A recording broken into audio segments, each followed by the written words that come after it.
the presence of members on a timely basis.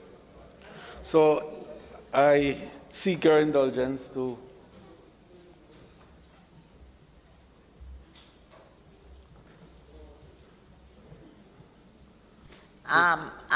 members, the question before the House is that we do a recess for 10 minutes. It's now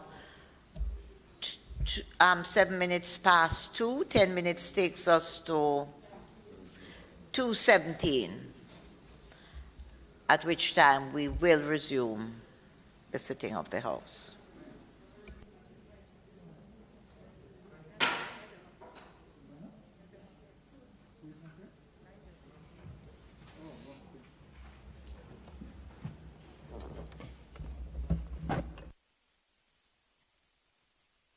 Thank you very much.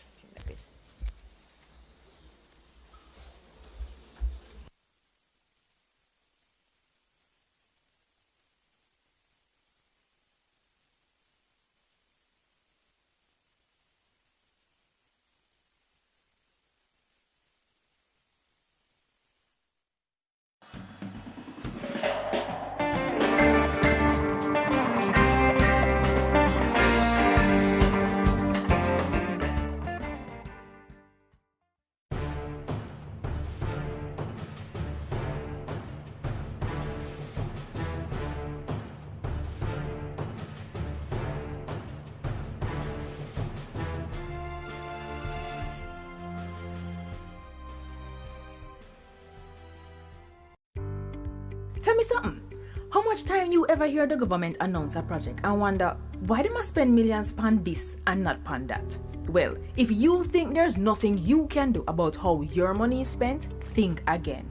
Jamaica's budget is more than just numbers. It reveals our biggest problems and goals, our plans to fix them, and what to prioritize. We can even call it a promise book of what will be done to improve our lives. Now, let's talk about the 4 stages of the budget cycle so we can understand how it works and get involved.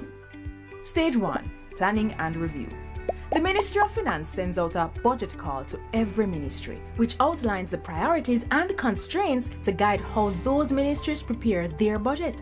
After ministries submit their drafts, the Finance Ministry reviews, compiles, and sends them to Cabinet for review and approval.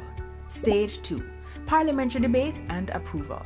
The Finance Minister tables all budget documents in the House of Representatives.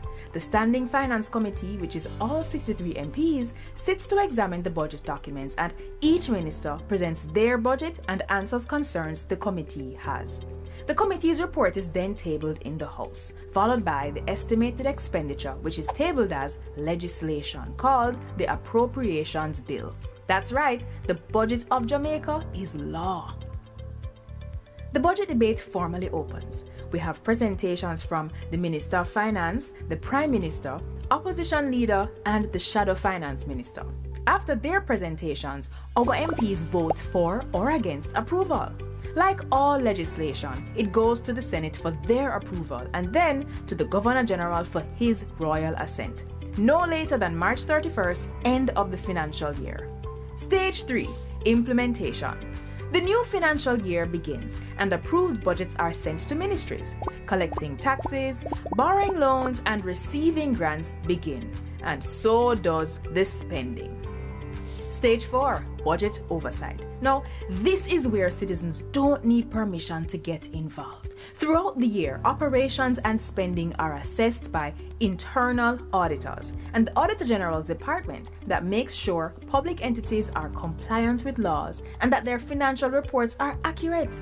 All Auditor General reports are submitted to our Parliament's Public Accounts Committee for review and cross-examination of public officials.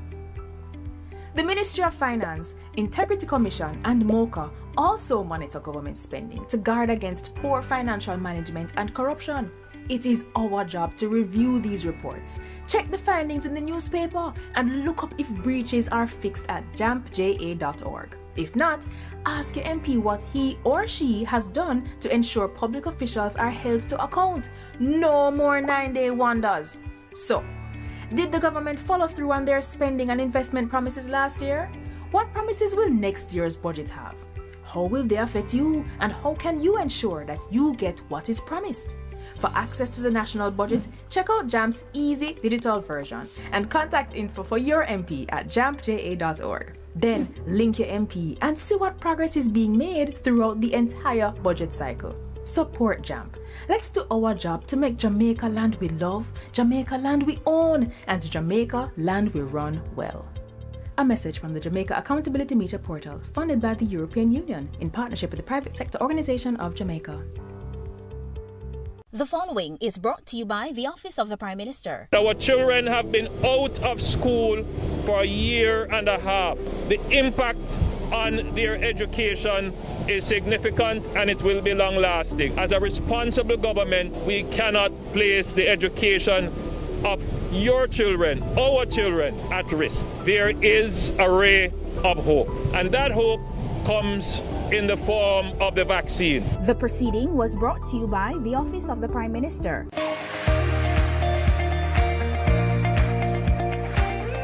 A major area in high school for me was IT and EDPM.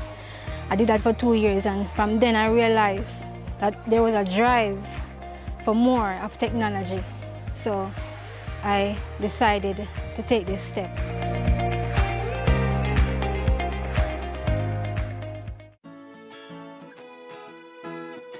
Crime is Jamaica's #1 threat.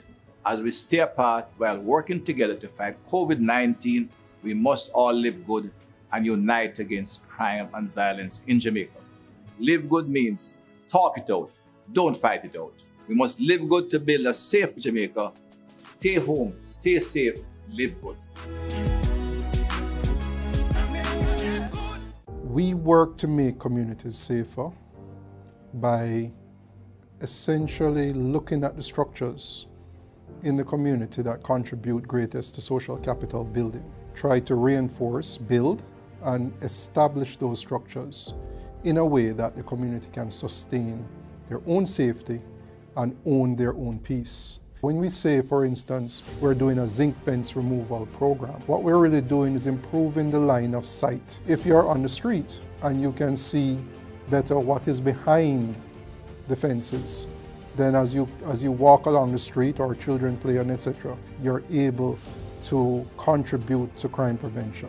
We believe in terms of our mandate and our responsibility that by making communities safer, we can make Jamaica safer.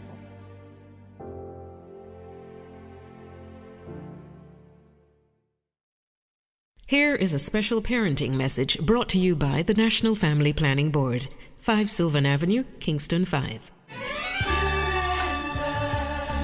The way we treat our children directly impacts what they believe about themselves. That was a special parenting message brought to you by the National Family Planning Board, 5 Sylvan Avenue, Kingston 5.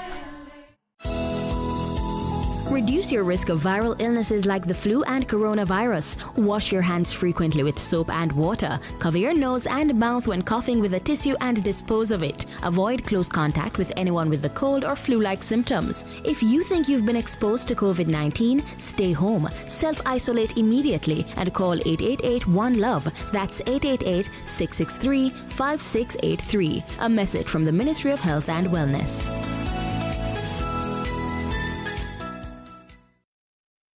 Jamaica is a beautiful place. Our people have a beautiful spirit, but we are too aggressive, and the way we interact with our friends and neighbors, I genuinely believe that we have the capacity to deal with this problem of violence. But it's going to take all of us. It's going to take every organized group of Jamaicans that we fundamentally reject violence. Violence has no place in a modern society.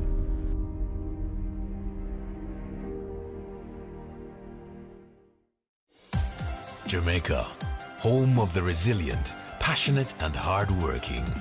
A people and a nation who have achieved and defied all odds, working to keep their economy growing, their country thriving, from investments made in innovative opportunities and exports demanded globally.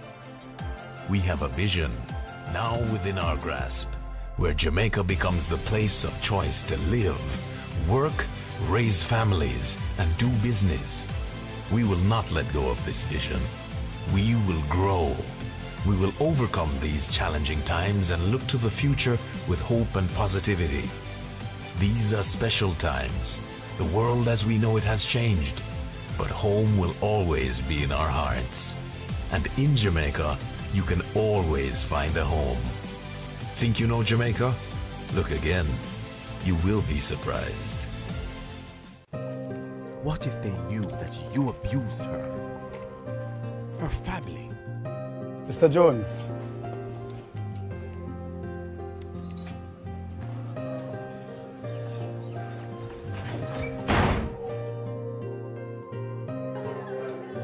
And your colleagues, how will they look at an abuser?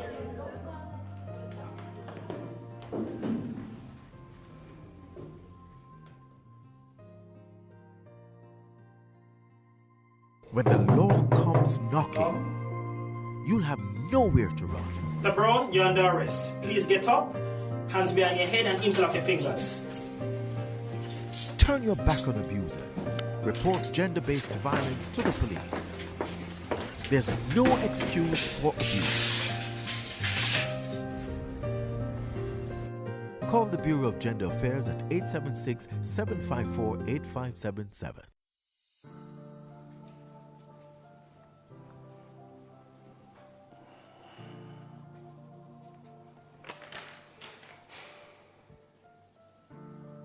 Brutality isn't a legality.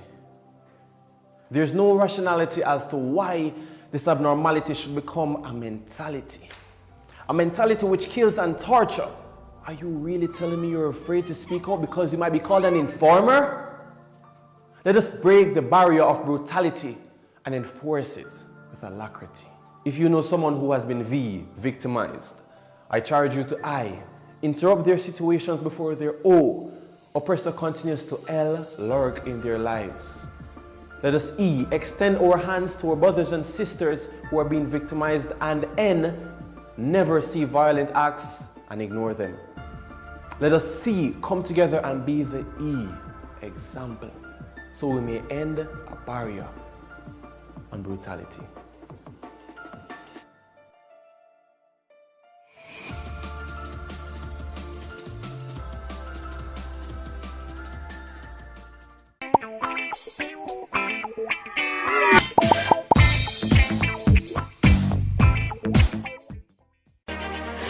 Jamaica and its workforce are advancing quickly.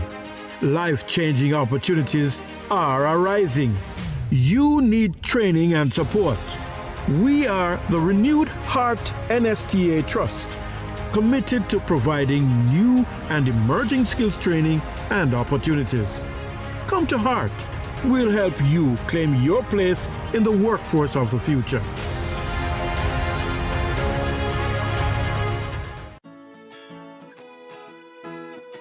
Crime is Jamaica's #1 threat. As we stay apart while working together to fight COVID-19, we must all live good and unite against crime and violence in Jamaica. Live good means talk it out, don't fight it out. We must live good to build a safe Jamaica. Stay home, stay safe, live good.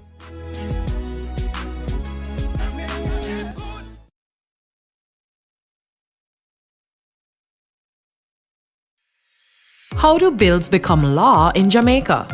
Laws are made to create order, to ensure our safety, and to protect our rights against abuses by other citizens, organizations, and even the government itself. A bill is a proposal for either a new law or for a change to an existing law. Jamaica's Parliament is responsible for making our laws, and that responsibility is shared between two houses. There are 21 parliamentarians appointed from both political parties to the upper house, also known as the Senate. And there are 63 members of parliament that we, the people, elect to the lower house, also known as the House of Representatives. To pass a law, there is a minimum of 6 stages required in each house. The process can begin in the upper house by a senator or in the lower house by your member of parliament. And their proposals for a new bill can certainly start with you, the citizen. Now, since the process often begins in the House of Representatives, let's start there. 1. The first stage begins with the introduction by the minister responsible for the bill, followed by the first reading of the bill by the clerk to the houses. This Clarke is more like the CEO, the Chief Executive Officer for the Parliament. An announcement of the bill is published in the Gazette. This is a public newsletter that the government uses to inform the citizens of what the Parliament is doing on your behalf. 2. The second reading begins with a summary of the bill by the Minister. The main reasons for the bill are discussed both by the government and opposition members to determine if Jamaicans would really be better off with the new.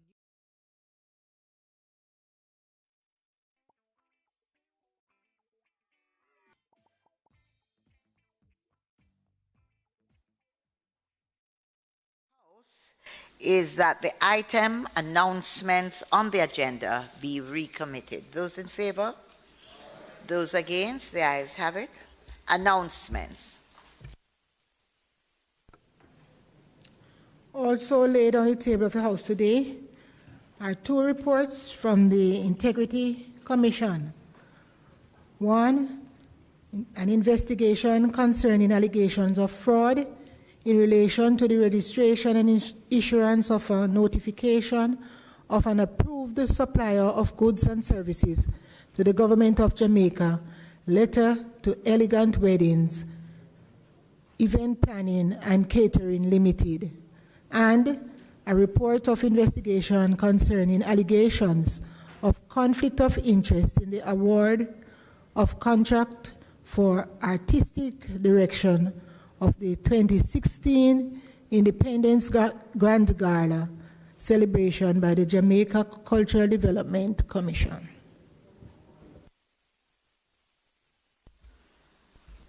Madam Speaker, I beg to now recommit public business and to ask you to invite the Minister of Labour and Social Security and Member of Parliament for North Central St. Andrew to open the debate. Minister. Thank you very much, Madam Speaker. Madam Speaker, today it is my honor and privilege to introduce for debate in the House the National Minimum Wage Amendment Order 2022 and the Minimum Wage Industrial Security Guards Amendment Order 2022.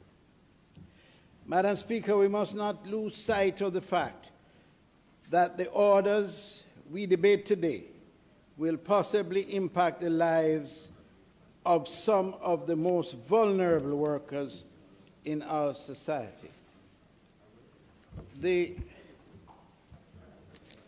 impetus behind the introduction of the Minimum Wage Act in 1938 was the recognition of the need to protect certain categories of workers who did not possess the bargaining power to negotiate fair wages without the intervention of the legislature. The Act provides the legal framework for the institution of a minimum level of compensation which ensures that these workers are never placed in a position where their earnings are lower than an established standard. Section 3 of the Act authorizes the Minister of Labour to fix a minimum wage by ministerial order for any occupation in the island, either generally or in any specified area, for persons employed in certain occupations where the wages paid are considered to be unreasonably low. Madam Speaker, let me hasten to add that what is specified is merely a minimum standards guideline. And Madam Speaker, there isn't a Jamaican alive who would not agree that were we able to afford more, were the economy in a state where we could afford to raise the minimum wage even higher, there would be a tremendous support for that. How unfortunately, we are not in that position.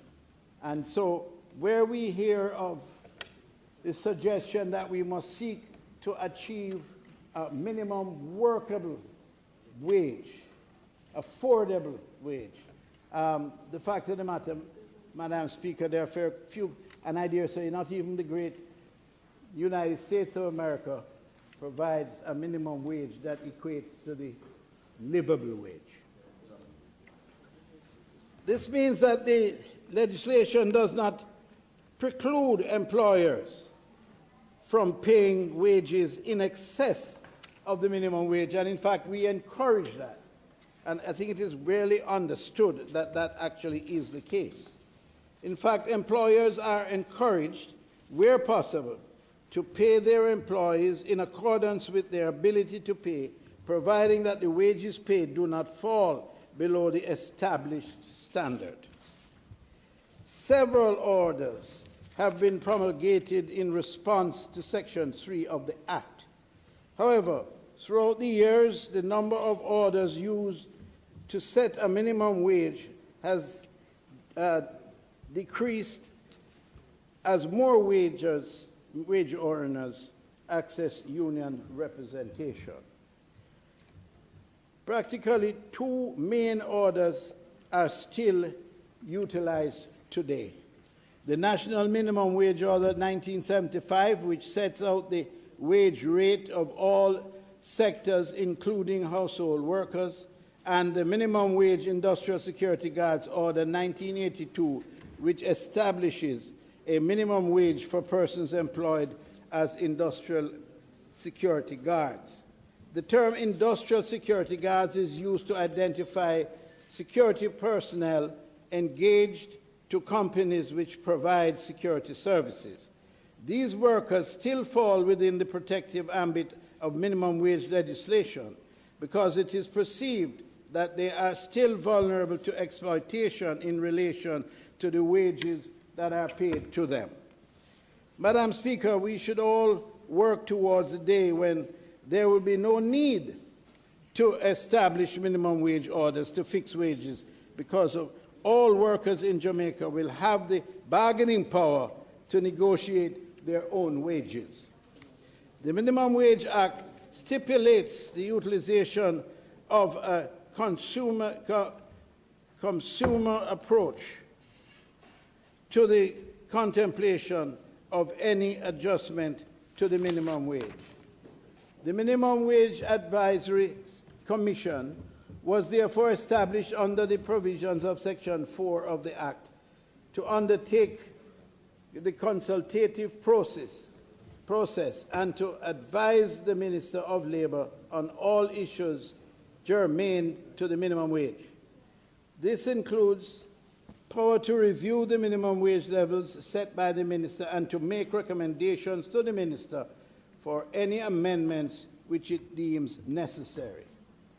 Over the past 2 years, the Commission conducted consultations with a variety of interest groups representing the 14 parishes in Jamaica, as well as key stakeholder organizations, including the Planning Institute of Jamaica, the Jamaica Confederation of Trade Unions, the Jamaica Employers Federation, and the Jamaica Society for Industrial Security. Madam Speaker, permit me to use this opportunity to commend the Commission and the staff of the Ministry of Labour and Social Security for an outstanding job in completing this review. The diligence with which they carried out their mandate has enabled us to make an informed decision with respect to the adjustments which were to be made to the national minimum wages and the minimum wage for industrial security guards. In recommending a minimum wage, the Commission considered factors such as the current state of the Jamaican economy, especially in light of the impact of the pandemic, employers' ability to pay, the continuing increase in the prices of goods and fuels, and the cost of utilities and transportation, the rate of inflation, and the progress of the Jamaican economy recovery program. As Portfolio Minister, it is my responsibility to not only balance the interests of employers and minimum wage earners, but also to protect the employment opportunities of low-income earners. Madam Speaker, it must be noted that the employers of the minimum wage earners are not just large corporations. A minimum wage employer may be a private or public sector employee who, like the minimum wage earner, might also be struggling financially. In determining the wage to be paid to these workers, I am compelled to perform a delicate balancing act. Madam Speaker, having considered all these factors and reviewed the report of the Minimum Wage Advisory Commission, I hereby ask this Honourable House to confirm the following increases which were approved by Cabinet on February 21st, 2022. The proposed increases are to become effective, as was said earlier, on April the 1st, 2022. The national minimum wage, therefore, is to be increased from $7,000 to $9,000 per 40-hour work week, or from $175 to $225 per hour. The minimum wage for industrial security guards to be increased from $9,700 to $10,500 per 40-hour work week, or from $242.50 to $262.50 per hour. Laundry allowance for industrial security guards to be increased from $44 per hour to $47.62 per hour. Firearm premium allowance payable to industrial security guards to be increased from $48 per hour to $51.95 per hour. Dog handlers premium allowance payable to industrial security guards to be increased from $33 per hour to $35.72 per hour. The cost of insurance coverage to employers payable on account of industrial security guards who are killed or injured in the line of duty to be increased from $2,750,000 to $2,976,000. Madam Speaker, I now seek the affirmation and the resolution of this Honourable House in relation to the National Minimum Wage Amendment Order 2022 and the Minimum Wage Industrial Security Guards Amendment Order 2022. Thank you very much, Madam.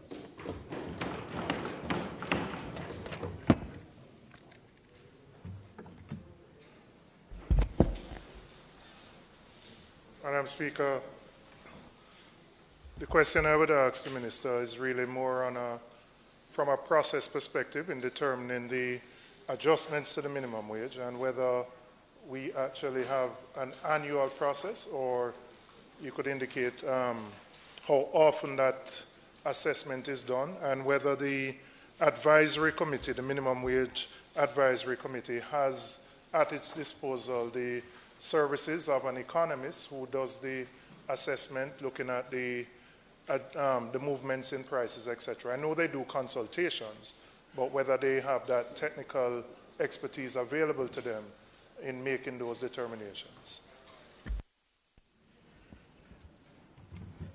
Thank you very much, Member. A very good question. The fact of the matter is we had discussions when this report was presented, and it was clear that an extended period of time had elapsed between the last time that the minimum wage was increased to when it was brought to the House. We decided that that could never be allowed to continue as a practice. So, based on the recommendations of the Commission and the involvement of the Commission and the expanded role that the Commission will have to play in determining exactly what constitutes or ought to constitute the minimum wage and the procedures leading to it, we have sought to ensure that the support mechanism to give them the support that they need to come up with the minimum wage every year has been put in place, and we will be assuring this House that never again will we have to wait this length of time to be told of the minimum wage. So it will be, the objective is to have it published each year. So the work starts almost immediately. In fact, the work preceded my presentation here, the work for the next minimum wage in studying the issues. And with respect to the in-house or the support that they will get from trained economists and people who are really au fait with this kind of procedure that is required, that is well advanced to shore up what we already have. And we have expanded the committee, and the commission will be in full speed, I would imagine, within the month, but they will be working proactively to make sure that this doesn't happen again. Just for clarity, so we would get on an annual basis a report from the commission tabled here, and you would then, or whoever is in that seat, would make a determination about whether you're acting on the recommendations or not. But the report would be brought here on an annual basis. Yeah, that is my commitment. Minister, you mentioned the expanded role for the Commission. Is that simply in terms of size or the nature of the mandate to the Commission? For example, is the Commission now in its work to embrace not just a minimum wage, but a livable wage?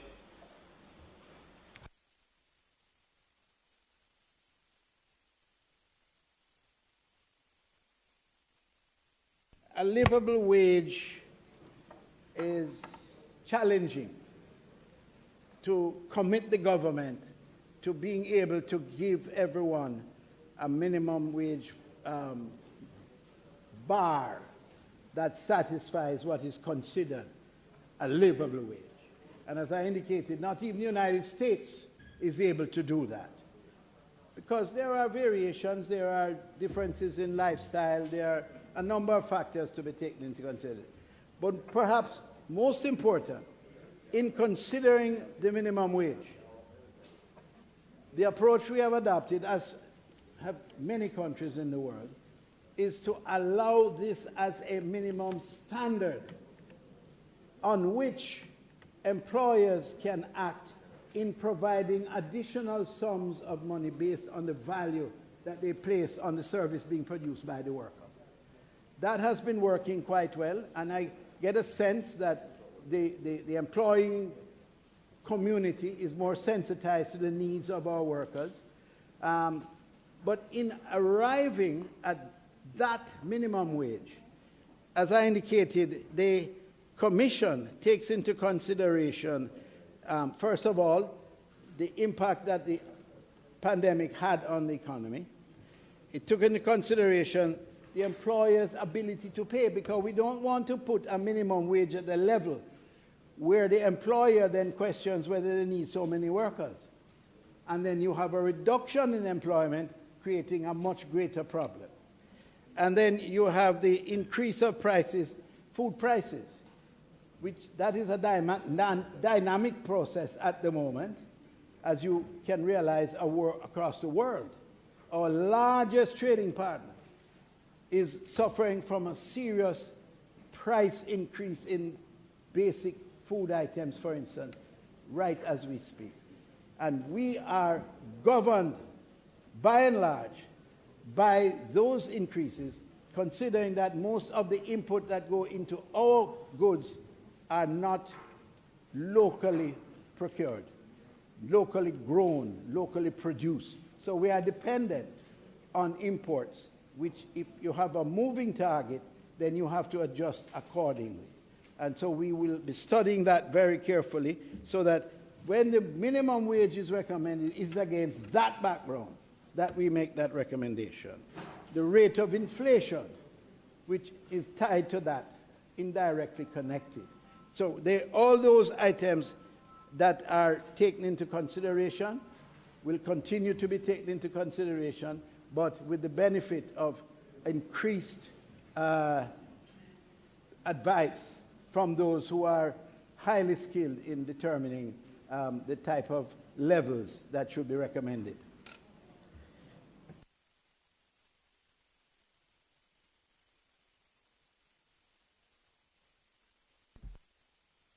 Madam Speaker, it is clear the member has put forward both resolutions, and I invite you, therefore, to conclude the proceedings. Member, probably I could ask you, since there are no contributions, to close the debate, Minister. No, Minister Samoda, he closed it?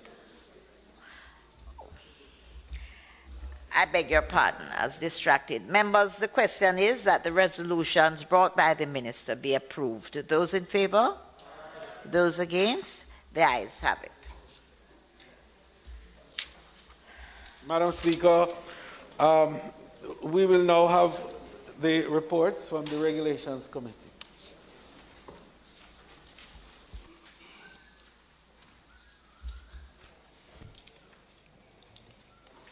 Thank you very much, Madam Speaker. I didn't know about that.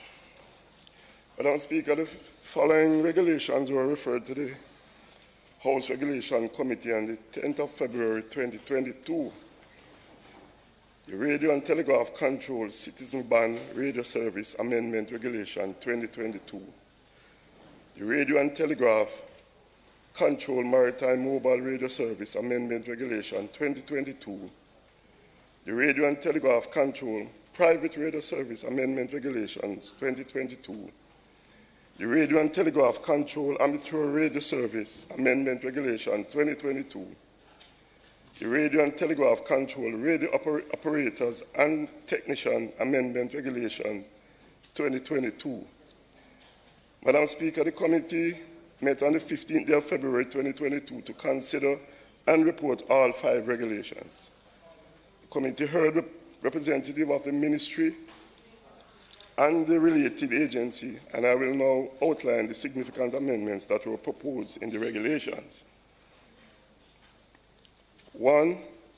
Citizen Ban Radio Service and Amateur Regulation Service. Radio Service Regulations. The license tenure was increased from 1 to 5 years. It was determined that given the value of these licenses, the purpose for which they were used, and the regulatory effort involved in the issuing and an annual license, it would be more efficient to grant a longer validity report.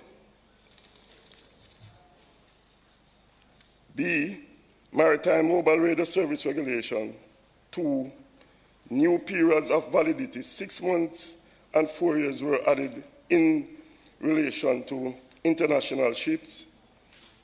In this regard, it is noted that applications on behalf of the international ships are made through the Jamaica, on behalf of the international ships, made through Jamaica Ship Registry, which is administered by the Maritime Authority of Jamaica, MAJ. The MAJ, pursuant to the Shipping Act, requires provisional registration of ship and thereafter permanent registration. As a result of this tenure of spectrum license for those vessels have been tailored accordingly for administrative ease. C. Private Radio Service Regulation. The principal regulations only provided for the issuance of annual licenses. However, this has proven to be very restrictive, as in some instances it impedes efficient regulation of the spectrum. Therefore, the amendments provide for additional period of validity to include 5, 10, and 15 years to cater to all the category of services which are captured under the heading of private radio service, in particular licenses for backhaul spectrum which supports mobile services. As a result of this new period of validity, it was also necessary to make amendments to reflect that the fees for a license, with the exception of a 3-month license, are payable annually regardless of the duration of the license. Lastly, fees were amended as follows. New fees are algorithms were included for services which did not exist at the time of the principal regulation were enacted, such as to exist at the time the principal regulation were enacted as lower power FM broadcasting, mobile subscriber, TV services, and duplex peer. Point to multi-point links and fees were decreased for some service categories which, due to the evolution of technology, utilize the spectrum more efficiently and are smaller portions of the spectrum. Mandatory penalties and custodial sentences were increased in relation to all the regulations. These increases were determined having considered other recent legislative amendments treating with similar subject matters, such as failure to hold a license and breach of the secrecy obligations, and the overall objective of deterring unauthorized use of the spectrum. The offences addressed relate to the use of the spectrum without a valid license, failing to produce a valid license upon request, and failing to comply with the obligation of the secrecy in relation to a license. Additionally, the fine in the catch-all provision treating with breaches which were not specifically penalized under the regulations were increased. After careful examination, Madam Speaker, the committee had no objection in any of the 5 regulations tabled. Accordingly, I ask that the 5 reports regarding these regulations be approved by this Honourable House.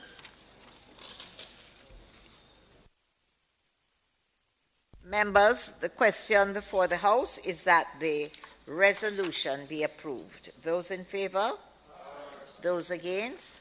The resolution is approved.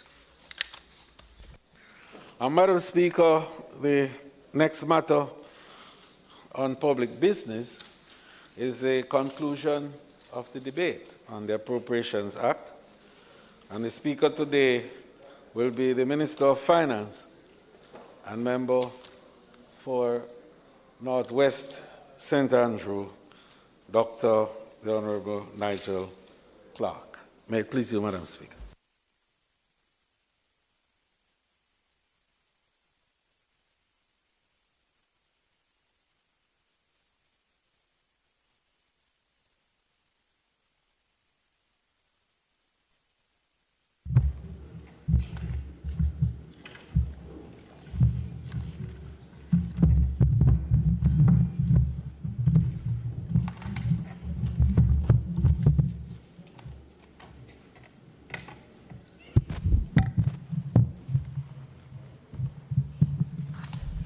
Madam Speaker, I rise this afternoon to close the budget debate on the appropriation bill for the 2022-23 fiscal year. This is the 60th budget debate in Jamaica's independent history. And Madam Speaker, we honor and salute all of the leaders who came before us, who fought for our freedom, who established these noble institutions and who helped build our country while steadfastly and faithfully adhering to the tenets and principles of our Constitution. The process, Madam Speaker, of transparently laying before the people's representatives the fiscal plans and programs for the year and the means of financing them forms a cornerstone of our democratic order. We therefore approach this process with tremendous humility and respect for all those who came before us and who have paved the way. Indeed, Madam Speaker, we stand collectively on the shoulders of giants. Madam Speaker, we thank the presenters in the debate for their robust presentations, even when a little misguided.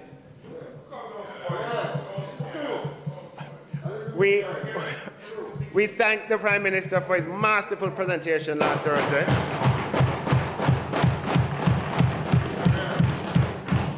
The Prime Minister delivered some good news that I think we all appreciate, and our constituents in particular all appreciate, Madam Speaker. And he continues to provide steady and calm leadership, particularly during a time of crisis, and he continues to provide hope for millions. We thank the opposition leader for his pretty presentation. Lots of graphic designers up at OLO. Whole heap of graphic designers. But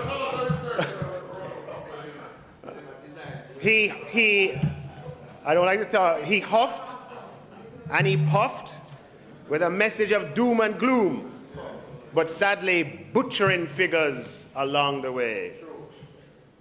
We also thank the opposition spokesman on finance for his presentation. Anybody notice that this year he came with some more accurate consumer affairs data? So he's responsible for saving me a few pages today. Thank you, Madam Speaker. You have been doing an excellent job in maintaining the order in these proceedings. And thanks to the parliamentary staff, the clerk, the deputy clerk, the marshals, the stenographers, the interpreters, the sign language interpreters, and all who work at the House of Parliament for your dedication and professionalism. Thanks to the Financial Secretary and the team at the Ministry of Finance, who are among the finest in this region, and indeed among the finest anywhere in the world. And thanks to my security detail and driver, members of the media, and thanks to the listening public for tuning in. A special word of thanks, Madam Speaker, to those in the diaspora and those following on social media, on Instagram, on YouTube, or on Facebook or on Twitter. Thank you for your participation and your interest. And of course, Madam Speaker, I again express thanks to my family for their loving support.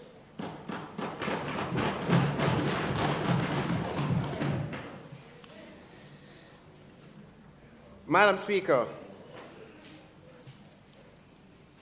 the budget debate opened with an overview of the progress with Jamaica's economic recovery from where we are coming.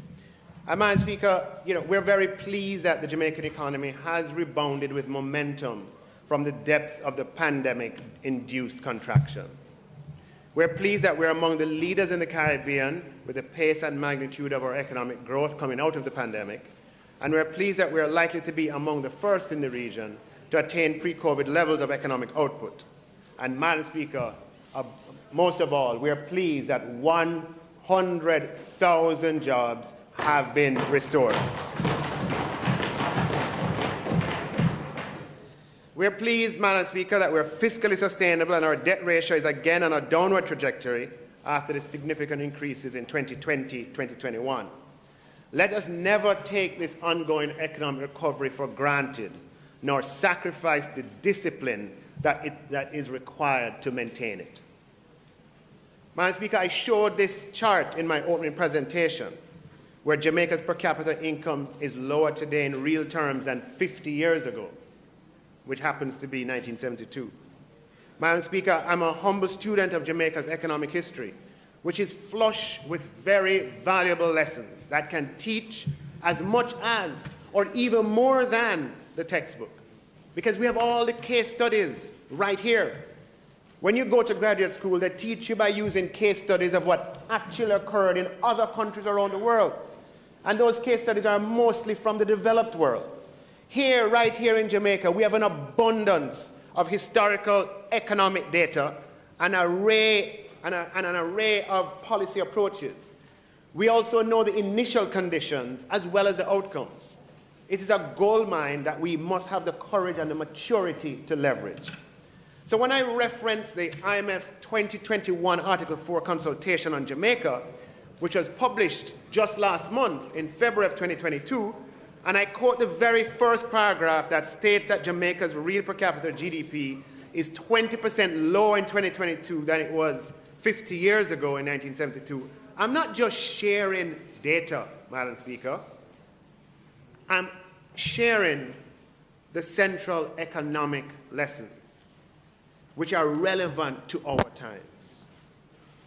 Across those 50 years, some of the economic lessons that are manifest include that unsustainable economic policies, even in the pursuit of noble causes, leads to financial ruin. Furthermore, it's the poor and vulnerable who are adversely affected from macroeconomic instability. Another lesson is that fiscal balance of payments and banking crises are terribly expensive and can take a generation to resolve. Another is that Jamaica has been frequently affected by crises of external origin, commodity price shocks, geopolitical tensions, natural disasters. These have in the past precipitated fiscal and balance of payments crises and complicated recoveries, and that have frustrated and hampered and delayed our ability to get back on track. Madam Speaker, one of the central lessons of the last 50 years is that our development is best assured through steady progress, rather than 2 steps forward, 3 steps back that has characterized much of the last 50 years. Our small size, our open economy, and our geographical location make us vulnerable to economic shocks, which can have dislocating effects. To avoid the 2 steps forward and 3 steps back, we must prioritize economic resilience, which allows us to bounce back quickly from economic shock. I am sure there are other lessons too, but those are the ones, Madam Speaker, that speak most loudly to me. Madam Speaker, over the next 50 years, we should commit ourselves to the kind of policy approach where the Jamaican economy increases in size by 10 times in real terms over the next 50 years. That should be our ambition. And that can happen, Madam Speaker, provided that we consistently make sustainable policy choices, come rain or shine, and we share the benefits, and we compound our gains steadily over time. Now, Madam Speaker, there's a few words on the banknotes which featured prominently, and I've heard genuine questions as to why now, why spend the money to upgrade our banknotes now. And I provided some of the answers in my opening budget presentation, but I spoke quickly. Let me just recap very briefly. The Bank of Jamaica, in its independent view and without prompting, wrote to me about the need to upgrade Jamaica's banknotes. When the BOJ makes technically sound recommendations to the Minister of Finance on challenges with banknotes, it is advised that the Minister ought to take seriously. The problems the BOJ cited in its memo to me were the higher than necessary cost of producing the existing suite of notes, the higher than tolerable incidence of counterfeiting of existing notes, the challenges of the visually impaired with distinguishing between and among notes, and fourthly, the BOJ's independent assessment that Jamaica needs a $2,000 denomination among its banknotes. The latter may seem convenient. However, the BOJ's independent and unprompted, may I add, unprompted technical assessment demonstrated the need for a $2,000 note. The $5,000 note is the least used of our notes. While it is appreciated among the professionals and maybe among people in this room, it's kind of rejected at the street level. Because for the corner shop and for the taxi man, it consumes too much change if there's nothing between the $1,000 bill and the $5,000. The introduction of a $2,000 note will offer the consumer and the corner shop greater flexibility. And a very important point, Madam Speaker, is that it will allow for some more reduction in costs. We print a lot of $1,000 notes, but the $2,000 note and the $1,000 note will be a cost about the same to print, but we will need much fewer of both combined. I think everybody can see that. So we will lower our cost overall. We therefore accepted the BOJ's technical advice to upgrade the suite of banknotes using the latest advances in material science to produce notes that can last twice as long in some cases and to leverage the latest security features for banknotes. And we had to place images on back on the front. Now, very importantly, Madam Speaker, there's been no policy change with respect to what category of persons should appear on our banknotes. The existing policy, which existed long before my time, and if we want to change, we can, but it's a process of changing policy. It existed long before my time, is that national heroes and deceased prime ministers and premiers appear on Jamaica's banknotes. And that policy has long been on the Bank of Jamaica's website, ever since it had a website. Okay? That is the policy. And neither has there been a change in the images of Jamaica, the Duns River Falls, or the images of the children, or the primary school. The same images that are on our banknotes today and on banknotes that are out of circulation are the same images for which we have permission that we are reusing.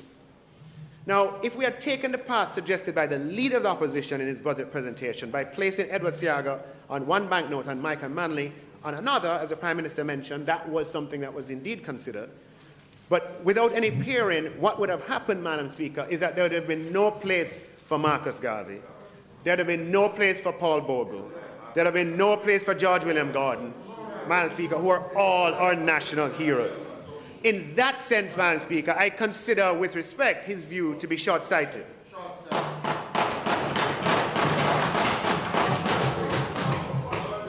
Madam Speaker, because of his view, it would mean that some of our national heroes would continue to be excluded from banknotes. Now, Madam Speaker, when you review the 1866 Commission of Inquiry report into the Morant Bay Rebellion, Madam Speaker, which I have, and I've had a personal copy of for a very long time. It's several volumes. This is just one volume of the original Commission of Inquiry report into the 1866 Morant Bay Rebellion. 1865, but it's produced in 1866, right? Yes, thank you. Madam Speaker, when you go through the thousands of pages of testimony and evidence from those who were affected and afflicted, the pages and pages that describe, Madam Speaker, the lashes, the brutality, the numbers who perished at the gallows, Madam Speaker, for daring to dream that we could be a people worthy of respect and worthy of freedom, Madam Speaker, Paul Bogle and George William Gordon, who lost their lives, should permanently be on our banknotes, Madam Speaker. And I will not, Madam Speaker, contribute to a process where that is not the case. Madam Speaker,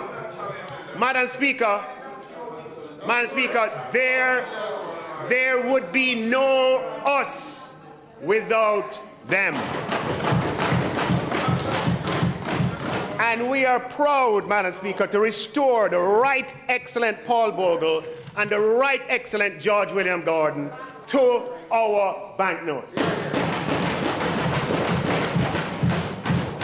When you consider that Marcus Garvey and his legacy, his influence on our consciousness, his influence on civil rights, he's not only an important figure, Madam Speaker, of our past, he's an important figure for our future, Madam Speaker, and he belongs by himself on our banknotes.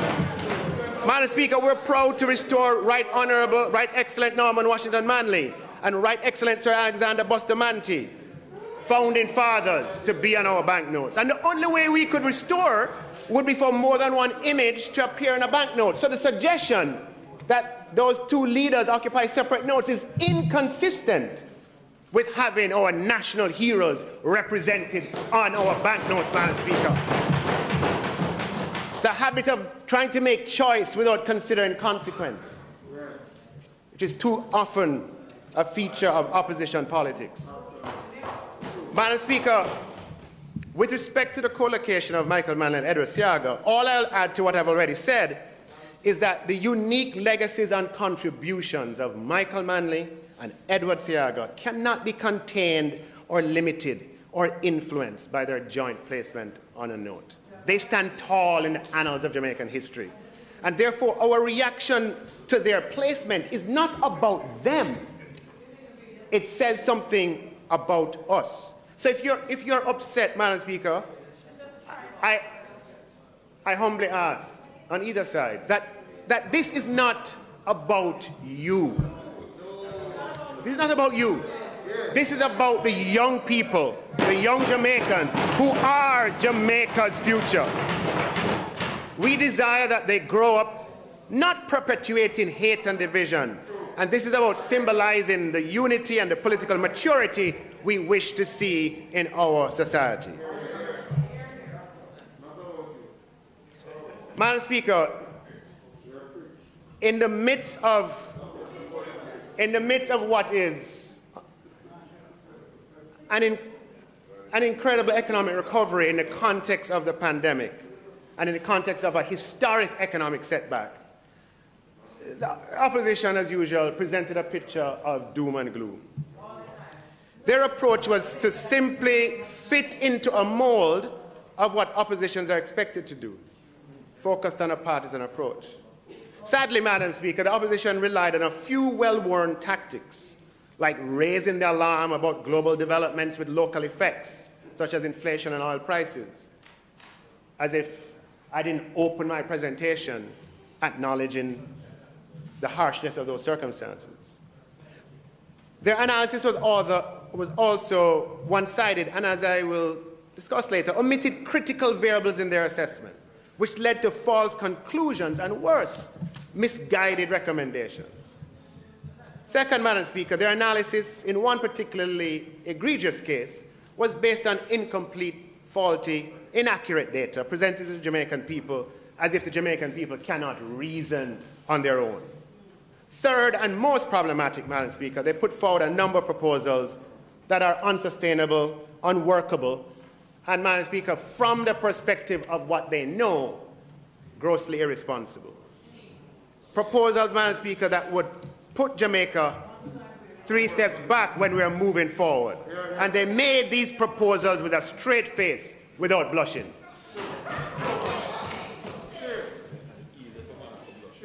Madam Speaker, in my opening presentation, I shared and acknowledged the challenges caused by post-COVID global inflation, and most recently, the impact of the Russian invasion of Ukraine. The opposition engaged in repetition of the same observations, as they're obviously required to do. But mentioning it as if there were some inspired revelations, as if we don't all read the news and watch the cable on TV. And they presented them in the manner of presentation, almost as if those global developments were our fault. Madam, the opposition suggested that inflation assumptions are lower than is likely to be experienced. I agree. I said so in the Standing Finance Committee, and I expounded on this in my opening budget presentation. How much higher could inflation be?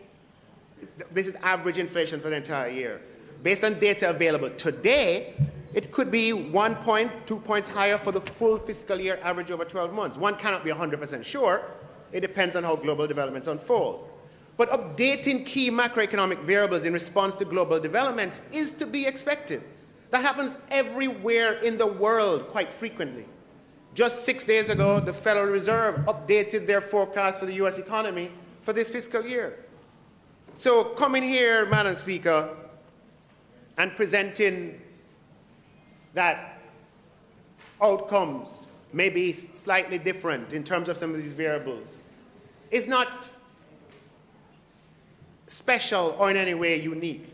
And a 1 or 2 point variation, Madam Speaker, does not require a recasting of a budget. Absolutely not.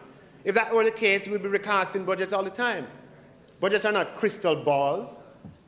There are projections based on the best available information at the time that they're put together. In the past several years, it has been normal for inflation to land within a 2 point band of the expectation.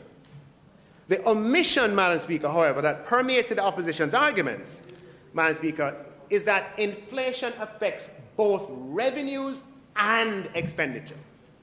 The opposition conveniently focused on inflation's impact on revenues, and they mentioned debt service, but surprisingly ignored the fact that inflation affects government expenditures too. So their argument, Madam Speaker, is somehow inflation, therefore government is going to be with resources, etc. That doesn't follow. The government of Jamaica is the largest procurer of goods and services in the economy. Where there's inflation, the government expenditures goes up. And inflation outcomes exceeding budgetary outcomes doesn't provide a windfall, as they want to suggest. What provides a windfall? The only thing that provides a windfall is real economic growth, Madam Speaker. When you have real economic growth, revenues increase without a commensurate increase of expenditure. And again, we know this for our own economic history. If, Madam Speaker, inflation caused a windfall, then we wouldn't have had a fiscal challenge in the 1990s and 2000s. We wouldn't. We would just depend on the windfall. You see the logic? We just depend on the windfall. Madam Speaker, if inflation caused a windfall, the government of the day would not have gone years, even a decade, without paying statutory deductions on behalf of government workers. If inflation caused a windfall. If inflation caused a windfall, Madam Speaker, my friend, the former Minister, Honourable Peter Phillips, would not have had the unenviable task of writing off hundreds of billions of uncollected taxes owed by government ministries, departments and agencies. If inflation caused a windfall. With all respect and humility, Madam Speaker, those fallacious impressions and arguments have to be rejected outright. Let's have a debate based on sound arguments, not based on those kind of assertions. Knowing our economic history is important, and from our history, we know that no government, including this government, derives a net benefit fiscally from high inflation. They may be confused in what happened last year when we experienced a sharp growth in revenues that was mostly due to the high levels of economic growth that we experienced last year, the highest growth since 1988.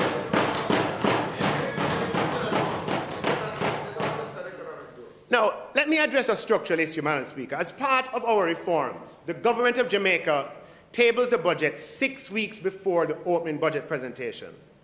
So the budget goes to Cabinet 8 weeks, which is 2 months, before the opening budget presentation. Overall, that's a good thing. It means that the level of planning involved and the organization required is much greater and much better than was the case decades ago. Let us not make this structural reform that we have put in place over the last 10 years into a bad thing. It does have the downside, Madam Speaker, that 2 months is a long time, especially for a small, vulnerable, open economy that can easily be affected by global developments. In most years, nothing will happen in those 2 months to have an impact. But in some years, conditions do change. But if that happens, Madam Speaker, we deal with it. The value of the structural reform is that we now have a fixed timetable over a period of 2 months that allows for greater transparency, planning and interrogation of the budget, and it allows us to start the new fiscal year organized. But, Madam Speaker, it's a bit disingenuous, and it's the second time they're doing it, to argue that global developments in March should be incorporated 2 months earlier in January, when the budget is considered by Cabinet. Madam Speaker, the best practice in public financial management is you don't speculate in the budgetary process. Today we can speculate about it. You don't speculate. The budgetary process is not about speculation.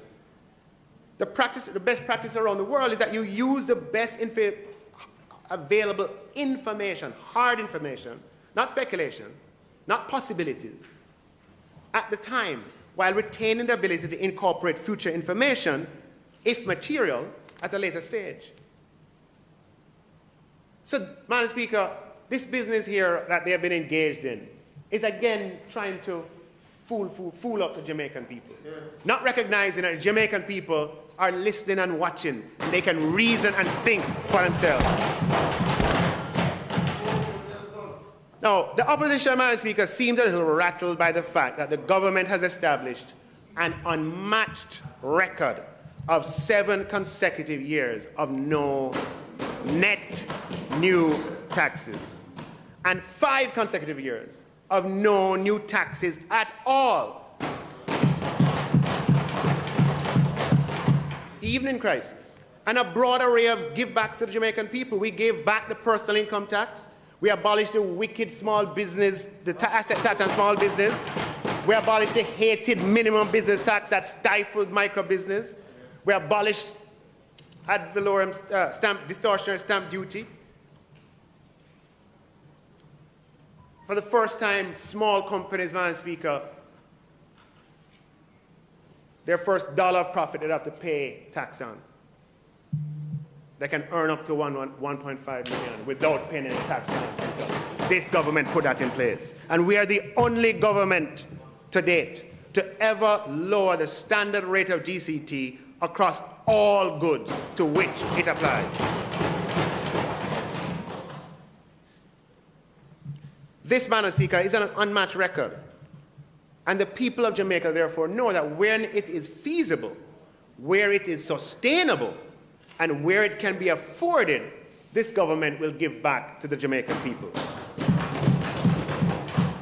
And, Madam Speaker, they have been in power for 8 plus 18, that's 26, plus 4, am I right?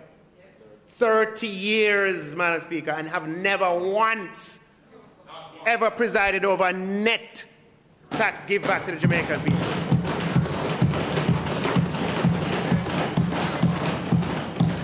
It's an orientation, Madam Speaker. It's a way of thinking. Yeah?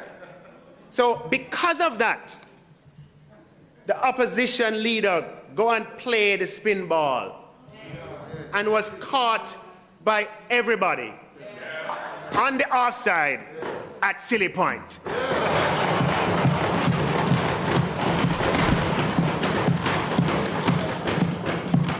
Because quite incredulously, he would want you, the Jamaican people, to believe that revenues rising by 99 billion, by the way, there's a big error with that number, but revenues rising by a certain amount is the same thing as your taxes going up by that amount. Imagine the gall, imagine the nerve to try and fool people to thinking that. Firstly, on a point of correction, Madam Speaker, tax revenues are projected to grow by 65 billion in 22-23 and not 99 billion, as erroneously and inaccurately claimed by the opposition leader. And I'll turn to this a little later. He has been all over town with the wrong figure and wrong by a big amount on a crucially important variable, misinforming the Jamaican people, strong and wrong.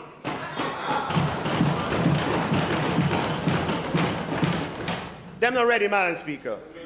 Them not ready at all.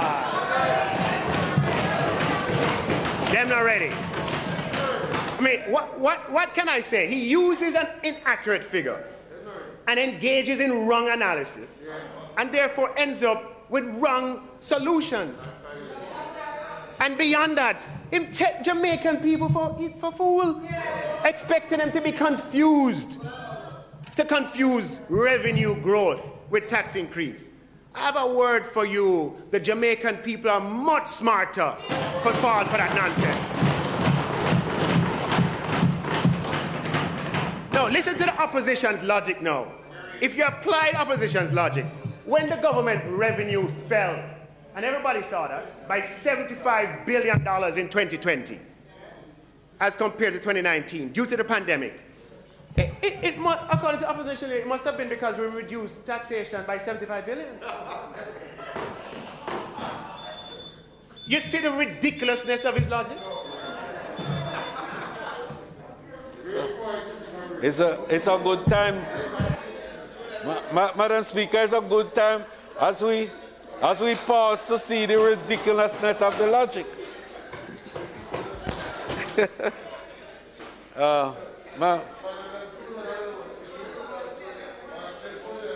Madam Speaker, just to allow it to sink in that it's a good time to pause to see the illogical nature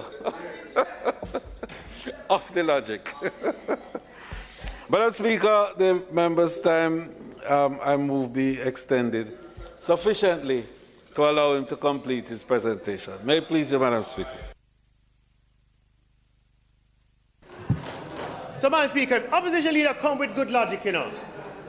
Last year, Julian come with bogus price, right?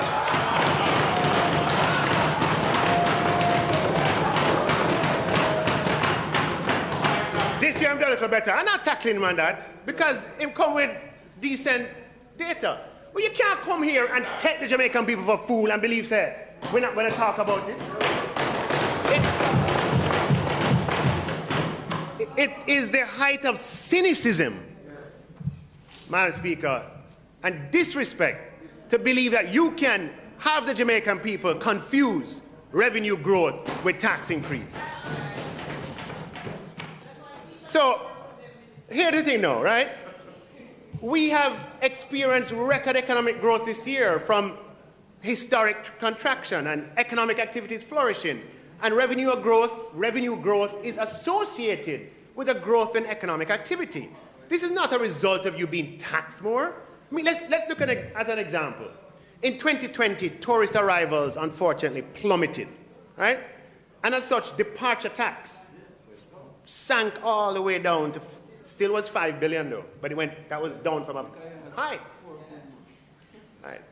This fiscal year, in 21-22, departure tax revenue is projected to end the year at $15 billion, 200% increase.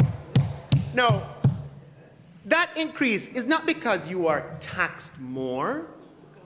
It's not because departure tax has gone up. It's because there are more flight departures from Jamaica. And thank God for that.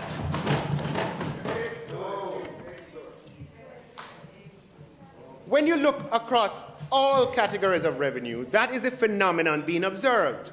More economic activity leads to more revenue generation and collection for the government. And that, as I said before, is a good thing. It may be confounding for the opposition, as we haven't experienced this kind of expansion and this pace of recovery since the recovery from Hurricane Gilbert in 1988-89. But importantly, what it shows is that the government can increase its revenues by structuring taxes more efficiently, as direct to indirect achieve, and then even lowering the indirect tax for everyone. A fine example of how taxes can actually decrease. So the expected 65 billion rise in revenues, not 99 billion, isn't because taxes are up. It is because the economy is up. You see, the opposition can't fool any Jamaican with their claim because the Jamaican people know what tax increases look like. Madam Speaker, the first thing with a tax increase is that the minister comes and lays a paper like this in the House. All right? Back in the day, and this can have both increases or decreases, right? But revenue measures are in these pink documents, a ministry paper. And back in the day, when you see these pink documents, you start fret. You say, Lord God, what they're coming with now? New taxes and new increases on taxes called revenue measures covered, Madam Speaker, between 9 and 19 pages in length in the 1990s and 2000s. And I'm going through this because history is important so we can appreciate, we don't lose what we have. All right, I'll give you an example, Madam Speaker. In 1995-96, and this is a reprint of our electronic files. I don't have the original pink version. In 1999-96, Madam Speaker, there were 15 pages of new taxes. This is what revenue measures look like, okay? Don't make Mark Golden try to fool you. This is it.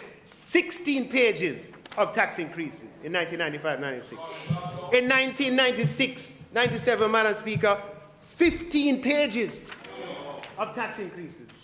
15. Count them, right? They're all here, printed, two sides. 15 pages. In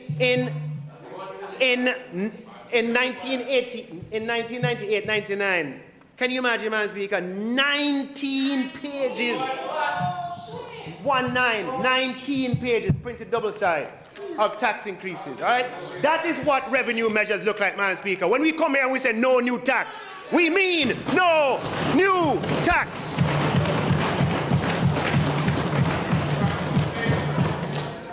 This is what it looks like. And that is just to give you a sample. So, Madam Speaker, I have a question for the opposition leader. I want to ask him, where the page them there, Marky G? Where them there? The fact is that for 16 years prior to 2016, governments levied $100 billion of taxes on the backs of the Jamaican people, representing a cumulative amount of 14% of GDP.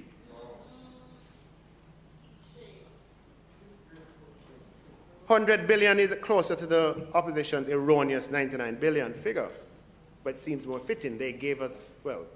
So Madam Speaker, the opposition misses the point. They miss the point. The reason why we celebrate the fact that we have had 7 years of no net new tax increases and 5 years of new tax increases is because of our history. It's not because of any other reason. It is because of the history that the Jamaican people have gone through, where year after year after year, Madam Speaker, tax upon tax upon tax every single year. It was like a tyrannical experience for the Jamaican people, and we don't want to go back there. We don't want to go back there.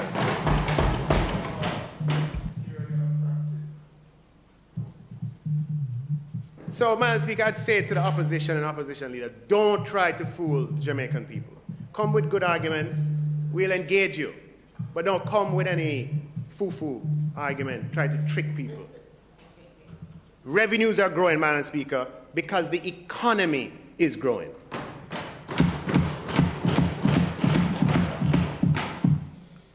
Now, let's put inflation and taxes together. Again, I don't have a case of them generally not understanding or cynically. They advance another false argument that it is because of inflation why we don't have to increase taxes.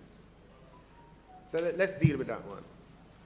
And I've shared already in small snippets why that is so grossly wrong. A high school student in economics knows that inflation increases expenses as well as revenues. And on a net basis, the government is often worse off. The opposition can't just look at one variable. Because if inflation explains no new taxes, then you have to tell me why then, in the highest inflation year in 1991-92, did we have 7 full pages of tax increases? We can pick many years. If inflation explained no new taxes, why in 2005, when inflation was 12%, we had tax increases of 14 billion or 2.2% of GDP?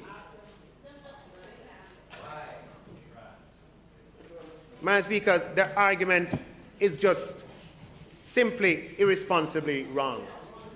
And the Jamaican people, Madam Speaker, can conclude that them not ready. Them not ready. The contrary is in fact the case, that high inflation often leads to higher taxation as the government tries to raise revenue to keep up with spending needs. The impact of inflation over time can lead to business failures and unemployment that reduce revenues. So higher revenues doesn't mean higher taxes, as I just described. And our history shows that high inflation is often synonymous with higher taxation, not the reverse. So, Madam Speaker, our approach is based on our confidence in the capacity of the Jamaican people, their capacity to understand, their capacity to discern, their capacity to reason. And we empower the Jamaican people with knowledge and information, even technical information. And we commit to always telling you as it is. Now, the opposition spokesman on finance asked a question about the difference between Petrojam's average price, as seen in the public body estimates, and the Ministry of Finance's price in the fiscal policy paper. And these are average prices that both government bodies project over the 12 months of the upcoming fiscal year. The public body estimate says that Petrojam's budget for the 2022-23 fiscal year projects average sale price of petroleum at $79 a barrel, whereas the fiscal policy paper has average oil prices at $67.5 a barrel, which opposition spokesman alluded to. So the opposition spokesman makes much of the fact that the documents were tabled on the same day, the February 10th. So why the difference? Madam Speaker, the answer is simple. Numbers can be different if they measure different things. Numbers can be different if they measure different things. Building, Madam Speaker, impressions of doom and gloom and absolutely nothing Petrojam sells refined product. And so this benchmark is the quote. The benchmark they use is the US Gulf reference price, which is a price for refined petroleum product. And they're used as reference in markets where there may be no market prices. So Petrojam, in their public body estimates, they're projecting their financials and their revenues and so forth, and they say, we project oil prices to be X. What they're talking about is the revenue side of refined product, and therefore they're using the US Gulf reference price. When it comes to the fiscal policy paper, we're concerned about the price of crude oil, which we import. Petrojam is a refinery. It takes crude oil and it makes refined product. It sometimes imports refined product as well. And in the fiscal policy paper, we're concerned about the price of crude oil, and so the reference is to the West Texas Intermediate Crude Oil Benchmark, which is one of the three main benchmarks in oil pricing, along with Brent, which we know about, and Dubai crude is another one. So the difference, Madam Speaker, between the two prices is the cost to refine the product. And the price differentials can arise because of temporary imbalances in the supply or demand of any one. So, Madam Speaker, numbers can be different if they measure different things. No need for alarm and doom and gloom. You should always expect a difference between those two benchmarks and those two numbers, because one is capturing refined product, the other is capturing the crude raw material. The opposition also advanced other arguments, Madam Speaker, based on the fallacy that the government of Jamaica has earned and is earning a windfall from taxes on fuel. And let me just take a few moments to deal with this. Because it's great that we have a democracy, freedom of speech, you can say anything. But when people in responsible positions say things that are misleading, it causes a problem. It causes a problem. And I have a duty. I wish I never had to spend half of my speech on stuff like this.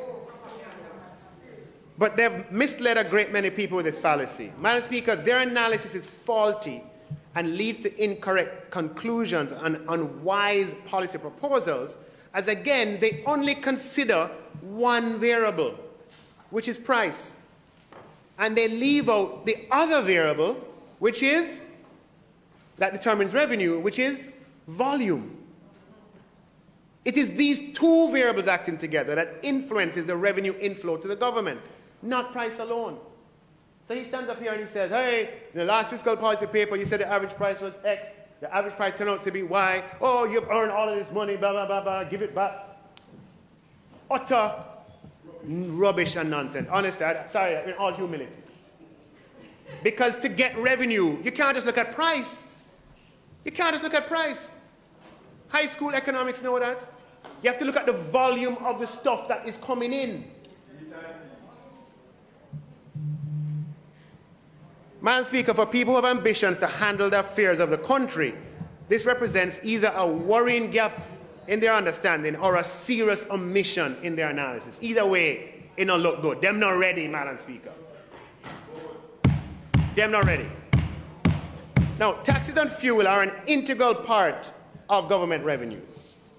But overall revenues from fuel depend critically on the volume of fuel imported. Madam Speaker, the pace and momentum of Jamaica's economic recovery has been so strong that the opposition can be forgiven, they can really be forgiven, for forgetting that the overall economic activity is still lower than pre-pandemic levels. Right? So the facts, Madam Speaker, are that the volume of fuel imports to Jamaica declined considerably during the pandemic, considerably, and they have not yet recovered to pre-pandemic levels. And that is a simple fact, Madam Speaker. As a result, even with fuel prices where they are, at this stage, and I cannot predict the future, but at this stage, the projections are still that in the fiscal year 2021-2022, the government will take in less in fuel taxes than we did in 2019-20 prior to the pandemic, unlike what they'd want you to believe.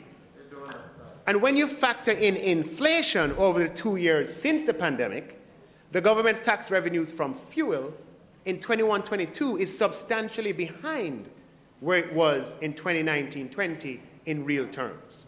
Again, a simple fact.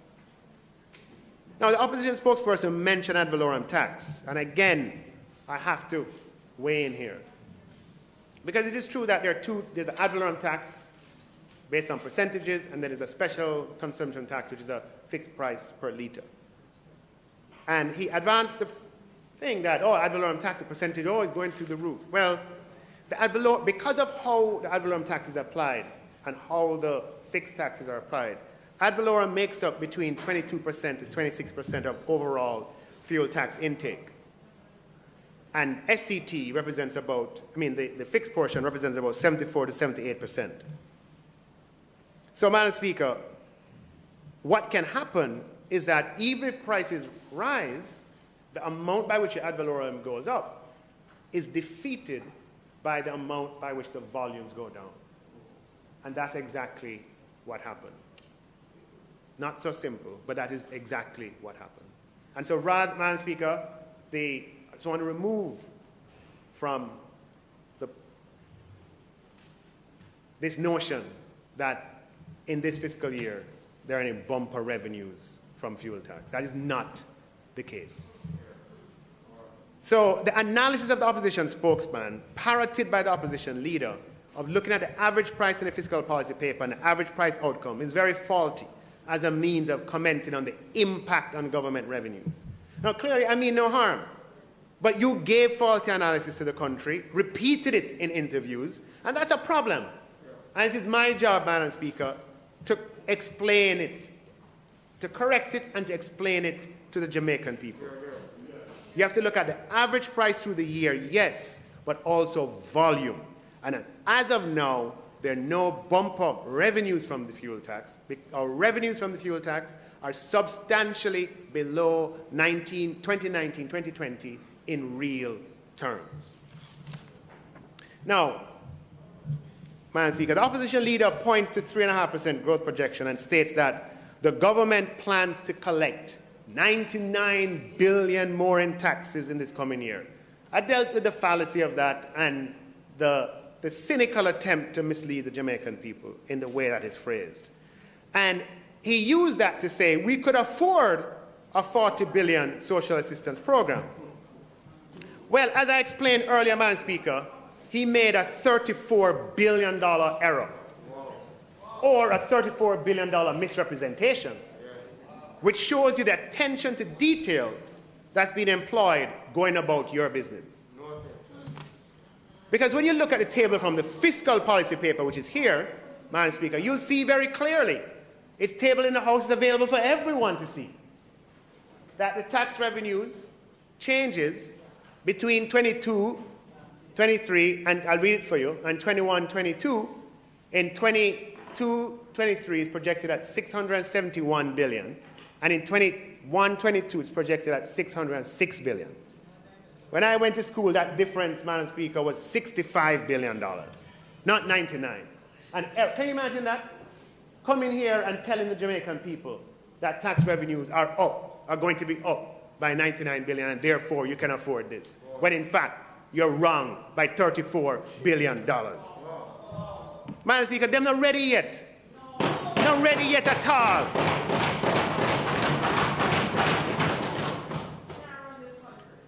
So, having made that $34 billion error, Madam Speaker,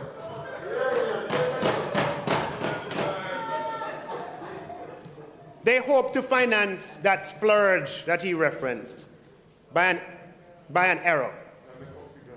And the opposition will try to obfuscate, but you check it for yourself. Now, what are we doing? Revenues have increased by 65 billion on the back of economic growth and inflation. So what are we doing with that $65 billion tax revenue growth? Well, first of all, Madam Speaker, goods and services will cost more in the upcoming fiscal year than they cost this year. and room is made for that. Second, we're using considerable resources to begin the implementation of the public sector compensation restructuring, where we will restructure public sector compensation. We delayed this restructuring last year, and we will not agree to delaying it again, Madam Speaker, barring unforeseen circumstances. And third, we are increasing investment in capital expenditure to catalyze economic activity, boost productivity, and support jobs. So, Madam Speaker, last year, the opposition spokesman on finance came and said we needed 20 billion more in expenditure to help the recovery along. You remember? We pointed to him that, look, it's going to not consistent with the program. And we maintain discipline, Madam Speaker, and the PIOJ is projecting growth far higher than we had projected and that he had ever believed possible based on his utterances. So after that experience, now you have the opposition leader not to be outdone by his finance spokesman. Not at all to be outdone. So he comes and he doubles what the finance spokesperson said last year. What are we to expect next year? 60 billion? 80 billion? Madam Speaker, the problematic element of the opposition proposal is that they didn't really spell out how to credibly achieve this. The expenditure envelope of the budget is crafted in accordance with Jamaica's fiscal rules, laid out in Section 48 of the Financial Administration and Audit Act. And these fiscal rules prescribe the envelope of expenditure for any given level of revenues by targeting a specific fiscal balance. And this fiscal balance is calculated to be consistent with our debt objective of 60% by 2027-2028. So the fiscal balance, Madam Speaker, use words to try and label, and that's what people do when, label when they can't mount arguments. Primary school tactics. The fiscal balance is not my fiscal balance, Madam Speaker,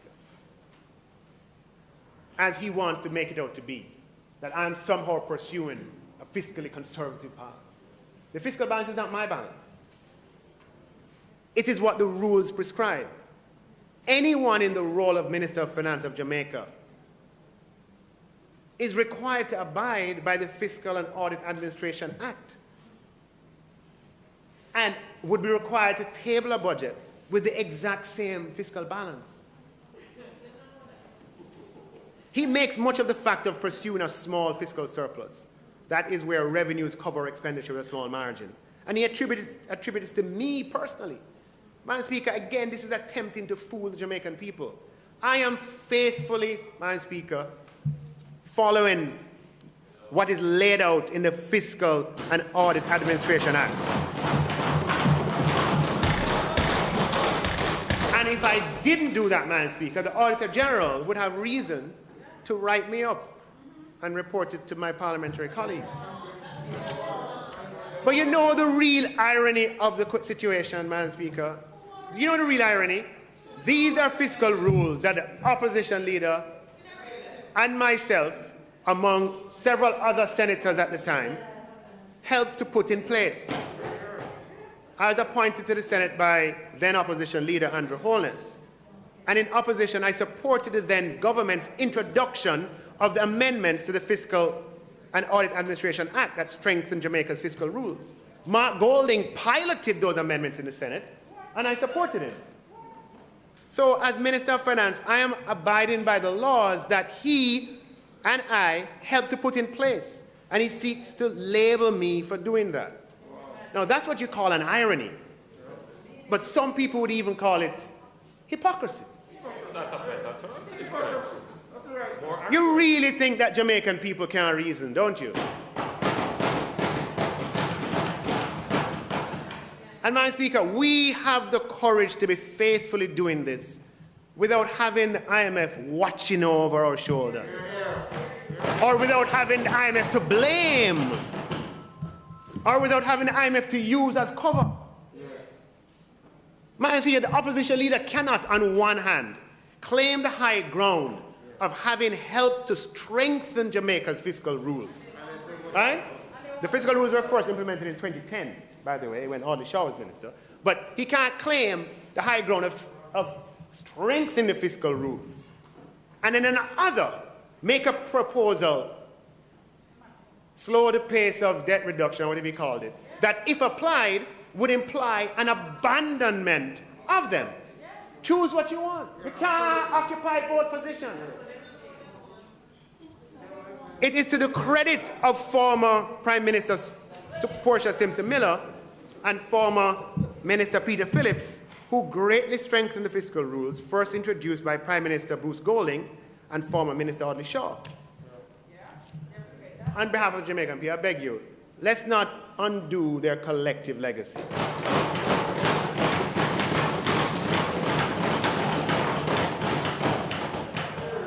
Too many people work too hard and sacrifice too much for that.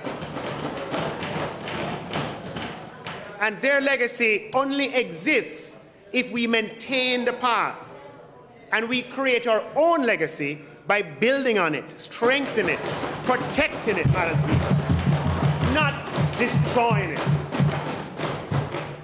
You know, I once told Peter Phillips privately in this chamber, sidebar conversation, that his legacy on these matters, no, I'm saying what I said, I won't say what he said, what I said.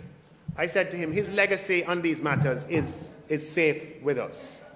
But based on the irresponsibility of some of the utterances from Mr. Golding, I'm not so sure we can conclude that his legacy is safe with him.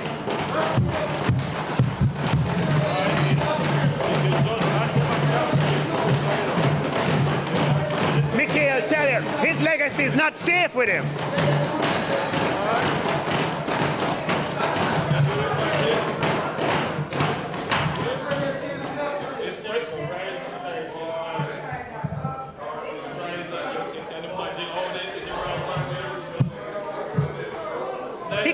Get involved in your internal argument. We didn't fought in the argument. Why you get involved in your internal argument? Because you just had it now and campaign through other side.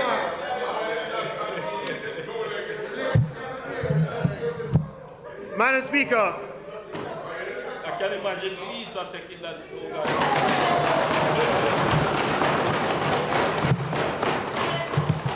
Madam Speaker,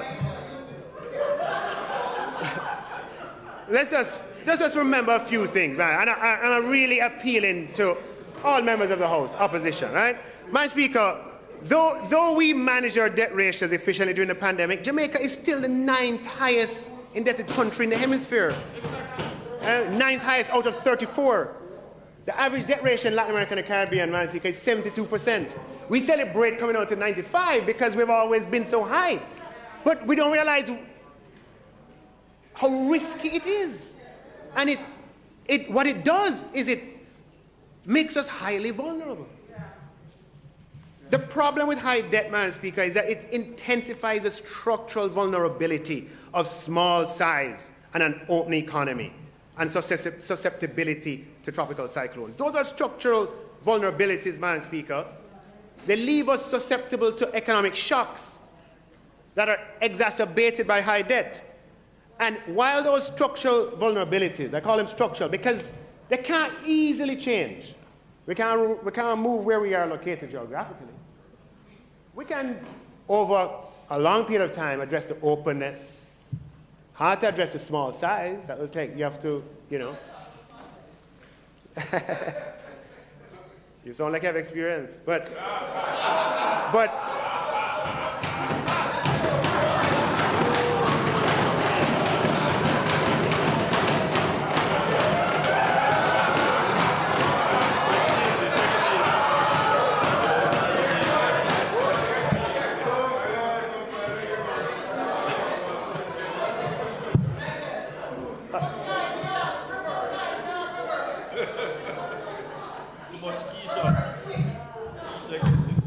so, Madam Speaker,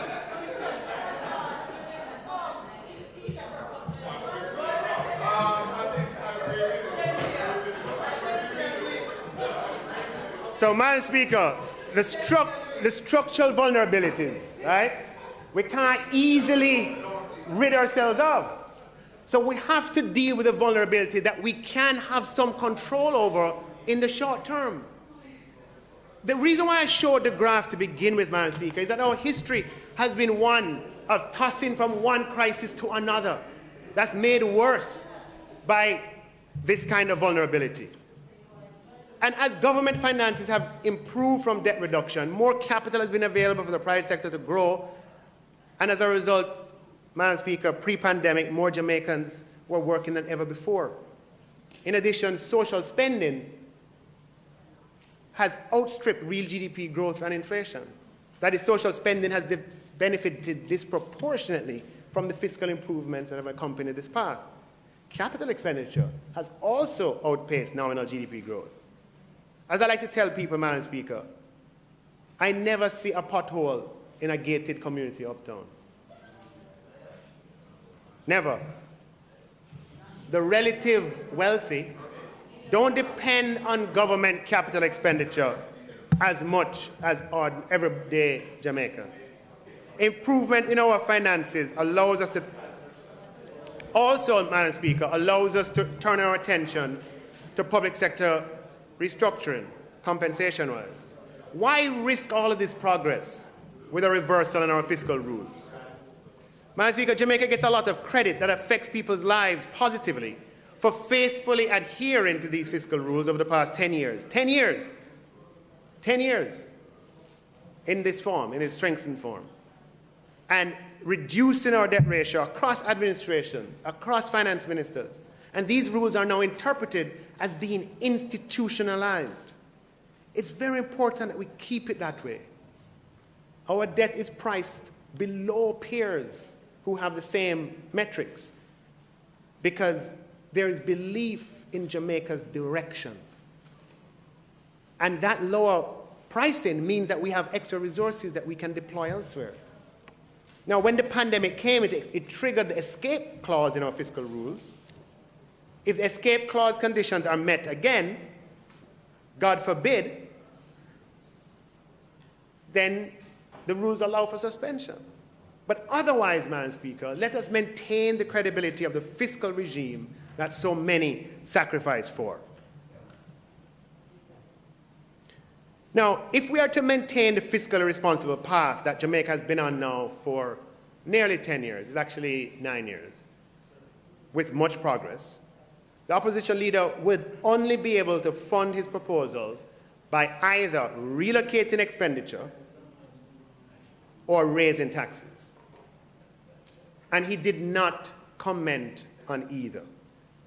And the reason why, Madam Speaker, opposition politics can get away with these kind of outlandish is because what they do is they play upon the complexity of government finances and on the belief that people can't understand them.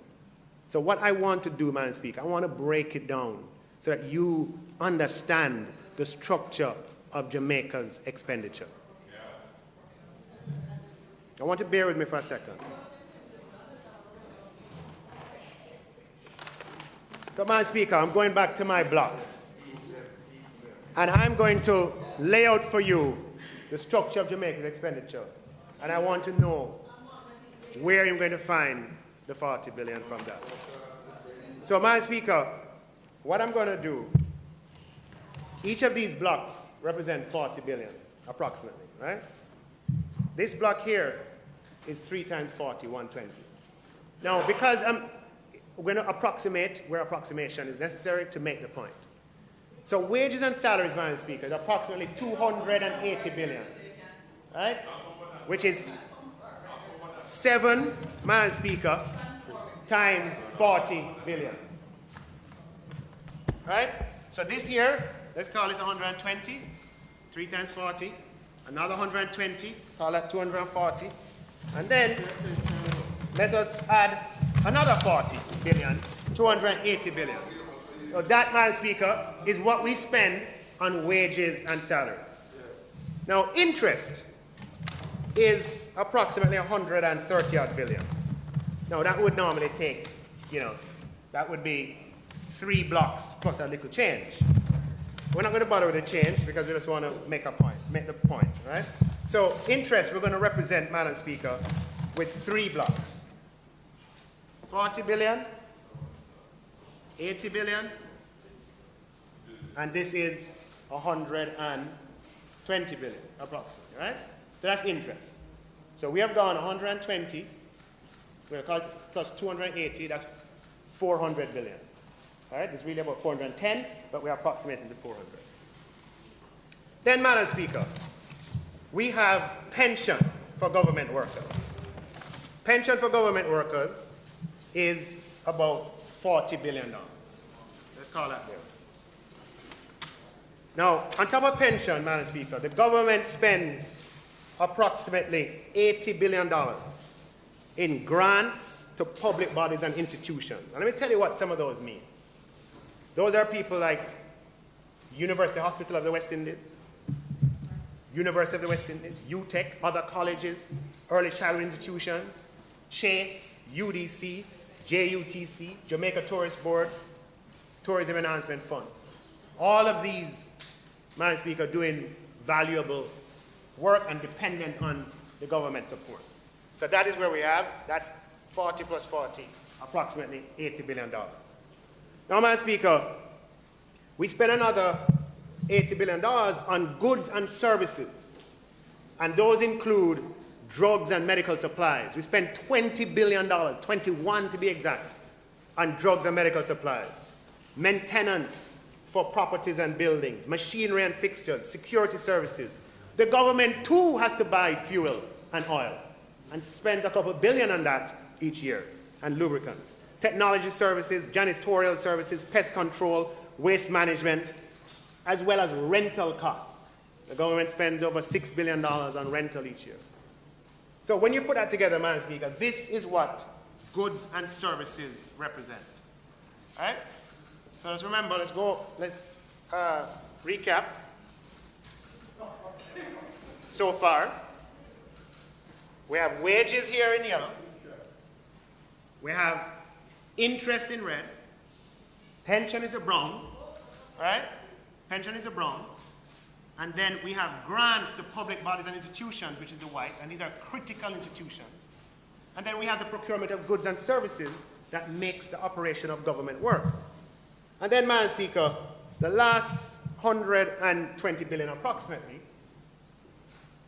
is an amalgamation of social assistance, utilities, and capital expenditure. And let's put them together because none of them was a integer multiple of 40. So let's combine them, right? So social assistance, capex, and utilities. Utilities are about 7-8 billion a year. Capex about $65 billion a year. That's the structure of government expenditure. 18 blocks of 40 billion is 720. The expenditure in the budget is 740 because 20 billion of employers' contribution on payroll deductions I have not included here for ease of reference. So this is the structure, Madam Speaker. Wages, interest, pension, support to public institutions, goods and services, utilities, social assistance, and capex. I want the opposition leader, Madam Speaker, to tell me where he's going to find $40 billion from among these. Maybe, Madam Speaker, last year we should have implemented the compensation review, and we have delayed it. But people have been waiting for a long time, and we intend to carry it through. But this is serious business, Madam Speaker. We can't today in 2022, when we have all kind of communication devices available to us, we can't engage in this kind of sloppiness and come in with big, expensive proposals that cannot be financed. You show me where you're going to cut 40 billion from these expenses. The truth, Madam Speaker, is that that 40 billion, if you're going to maintain fiscal rules, cannot be financed through a reallocation of expenditure. The only way possible, Madam Speaker, is through increased taxes, which is their usual approach.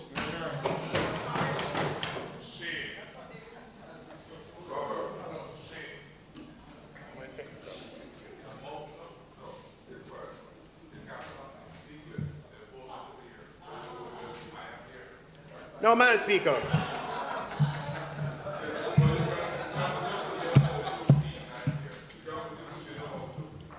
The government has committed to spend $6.6 billion on digital, has committed to spend or has already spent $6.6 billion on digital devices for Jamaican students and teachers under the Ministry of Education various programs representing over 200,000 digital devices.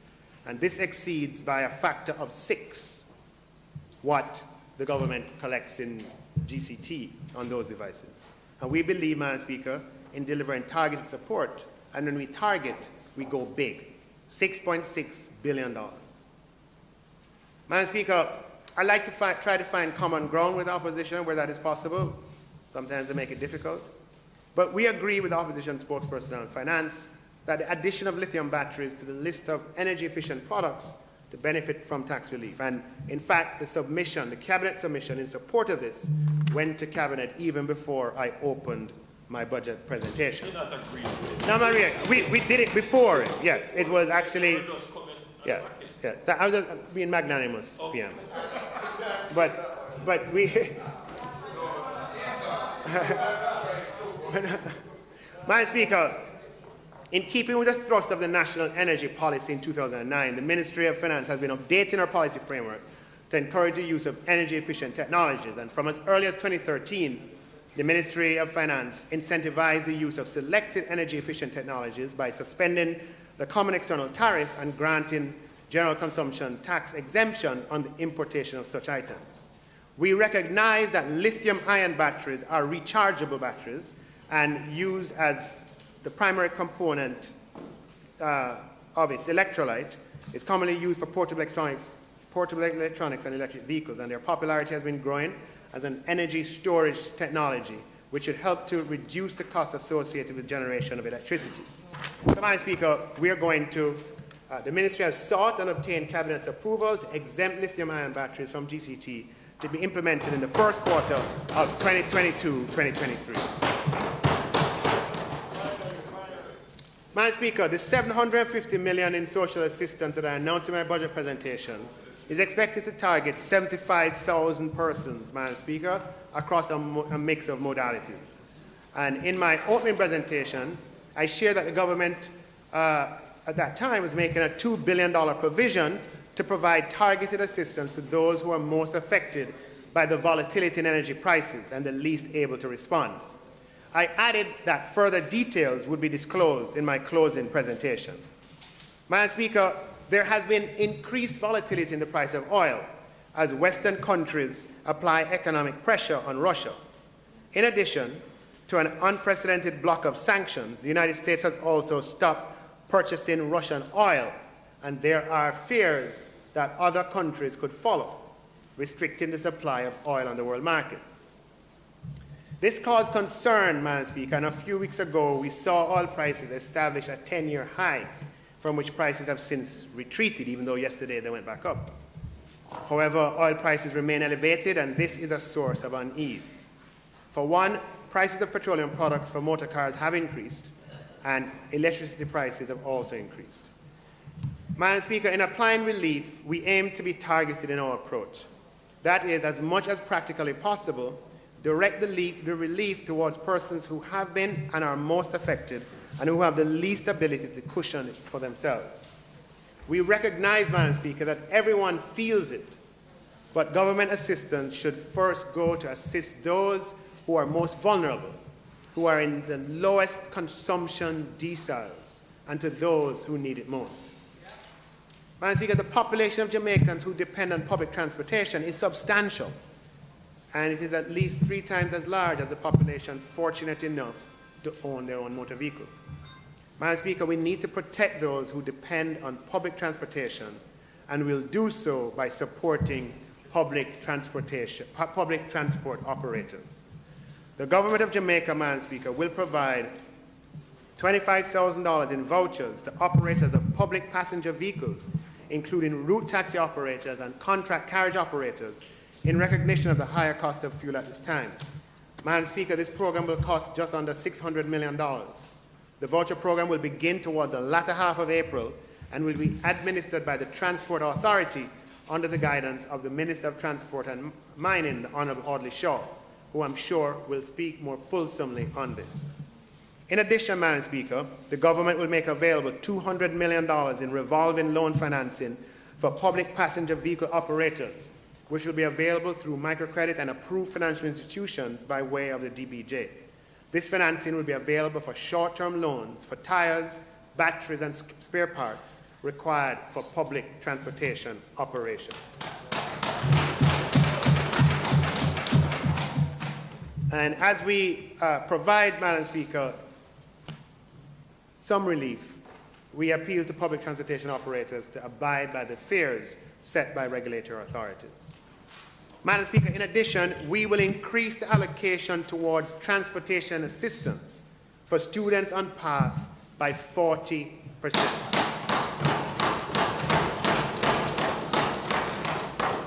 This will cost an additional $152 million. Yes. Madam Speaker, electricity prices are influenced by the price of fuel oil. In fact, the price of fuel oil is a direct pass-through to the customer. We will seek to cushion the impact of higher electricity prices on the most vulnerable. Madam Speaker, the Jamaica Public Service Company has a retail customer base of approximately 563,000 households as at February 2022. And just bear with me for a second. As at this date, the consumption bands are as follows. There are 105,000, I'll give you approximate to the nearest thousand, 106,000 households that use less than 50 kilowatt hours per month. 145,000 households that use between 50 kilowatt hours and 100 kilowatt hours per month. 129,000 households that use between 100 kilowatt hours and 150 kilowatt hours per month. 78,000 households that use between 150 kilowatts and 200 kilowatts per month. 66,000 households that use between 200 kilowatts per month and 300 kilowatts per month. 29,000 households, Madam Speaker, that use between 300 and 500 kilowatt hours per month. And 5,900 households that use between 500 and 700 kilowatts per month. 2,800 households that use between 700 and 1,000 kilowatt hours per month, and 2,300 households that use over 1,000 kilowatt hours per month. So you get an idea, Madam Speaker, of how kilowatt consumption of energy relates to standard of living. Just give you a little example. Madam Speaker, the usage of a modest-sized fridge, a television, a radio, an iron, a few light bulbs, and a few sockets by which you charge your phone equates to about 75 kilowatt hours per month. And we have over 100,000 people or households, in such a category.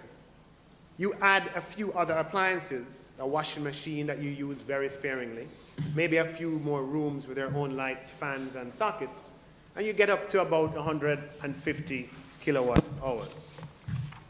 Madam Speaker, across urban and rural areas, there are approximately 379,000 such households in Jamaica. And yes, it is the case that some empty, unrented apartments are among this number at any point in time. That is indeed the case. But arguably, these represent less than 5% of this bracket, 7% maybe, but certainly less. The overwhelming majority of households consuming less than 150 kilowatt hours per month are those on smaller incomes in our society, those on the smaller end of the consumption scale.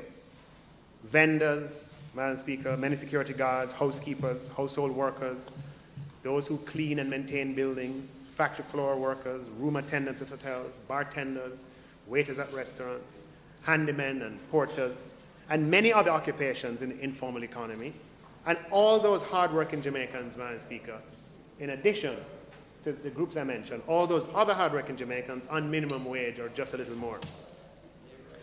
We are concerned, Madam Speaker, that those on lower incomes are adversely affected by much higher energy prices at this time, and more of their income is consumed by electricity consumption.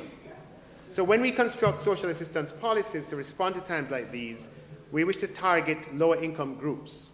It's only morally right, Madam Speaker, that the proceeds of these temporary social assistance resources go to these persons first. So, Madam Speaker, we propose a temporary intervention on behalf of those JPS customers in the lowest consumption deciles. Now, some will add that, okay, I get you, but not only persons on the lowest incomes are affected, and I agree.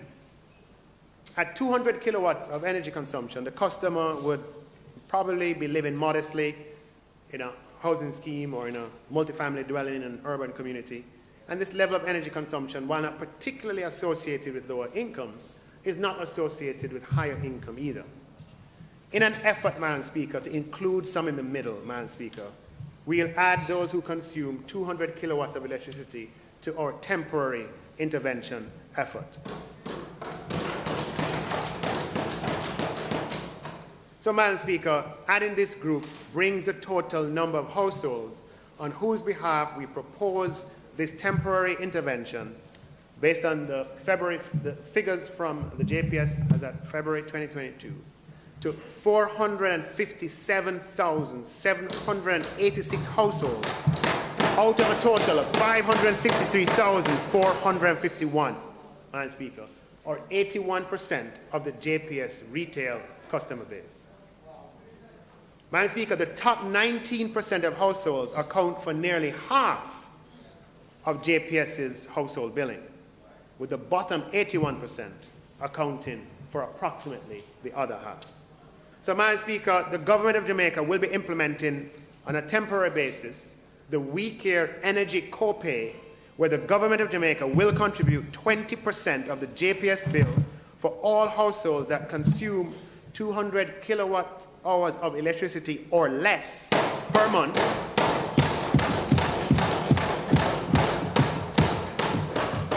for the months of April, May, June, and July of 2022. Madam Speaker, 81% of households will benefit from this temporary Government of Jamaica initiative to cushion the impact of rising energy prices. And this, Madam Speaker, is expected to cost in the region of $2 billion.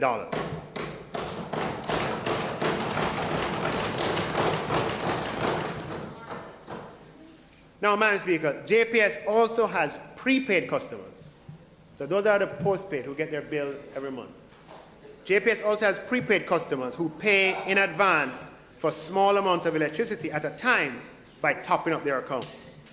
The government of Jamaica, through the Jamaica Social Investment Fund, which is in the office of the Prime Minister, has been regularizing communities where unauthorized electricity connection was once the norm. And I want to name some of the communities that have been regularized so far. I'll start with communities in my own constituency. Marvelly in Kingston, Tower Hill, Madam Speaker, Cassava Peace in Kingston, Standpipe, residents in August Town and Majesty Gardens, Madam Speaker, Homestead in St. Catherine, Canaan Heights, Steer Town in St. Anne, Copperwood in St. James, Lilliput, Granville in St. James, among many other communities. The idea there is to get persons who would normally, who in the past would have had unauthorized access to electricity, to now have authorized access. And they start by being prepaid customers, build up a track record, and then if they want, after building a track record, they can transition to postpaid. Now, Madam Speaker, we will the We Care Energy Copay program will assist these prepaid customers as well. For the months, Madam Speaker, of April, May, June, and July, every JPS electricity prepaid top-up purchased will receive bonus credit from the government of Jamaica representing 20% of the top-up amount.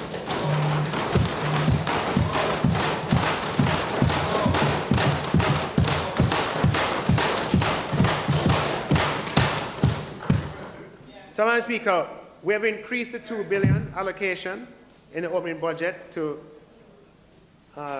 approximately 2.95, inclusive of the loan financing I mentioned. The $2 billion for the weak-year energy copay, the $600 million for the taxi program, that's 2.6, 150 for path transportation increases of 40%, that gives you 2.75, and I added the $200 million loan, even though that's not an expenditure, it's a loan. And Madam Speaker, when you add the allocation to NGOs this month and other food programs that we alluded to, this is a total amount of $3.7 billion. Madam Speaker, the government is working to cushion the impact of the rise in fuel prices on those who need it most. No social assistance program in the world has perfect targeting, meaning no social program, Madam Speaker, is such that everyone who receives is in need, nor does any social program, such that it has perfect efficiency, meaning that everyone you intend to target receives. So neither of those two things is true. And that's not the standard by which social programs are judged. This targeting, Madam Speaker, by energy consumption is highly recognized as correlated with your overall consumption basket, but also with incomes. So, Madam Speaker, in closing,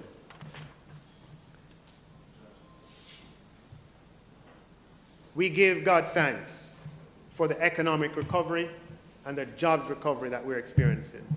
We do not take it for granted.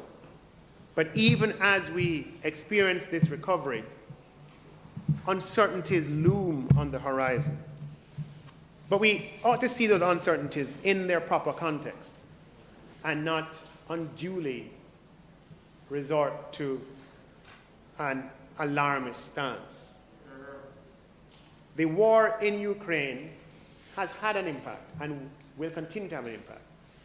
The impact is mostly through the price of oil, as restrictions are placed on Russia's ability to trade, and the United States has disavowed the option of purchasing Russian oil, and the EU threatens to consider doing the same. And this has caused oil prices to exhibit intense volatility, which we look on with a great degree of concern. Madam Speaker, the channels through which Jamaica can be affected or will likely be affected are through the growth channel. As inflation rears and as consumption is diverted towards energy consumption, economic growth, world economic growth, will likely slow. Just 6 days ago, the U.S. Federal Reserve reduced U.S. growth projections from 4% or just above 4% to 2.8%. So again, this is not a pandemic-like catastrophe where anybody's projecting the United States to go negative or the world to go negative. What we're talking about is a reduced level of world growth. And that can have an impact on us. One of the channels through which we experience economic activity is the tourism channel, and to the extent that world growth suffers, we can expect there to be some kind of feedback effect on Jamaica. The other channel through which we can be affected, Madam Speaker, is the impact is through the balance of payments channel with two forces at work.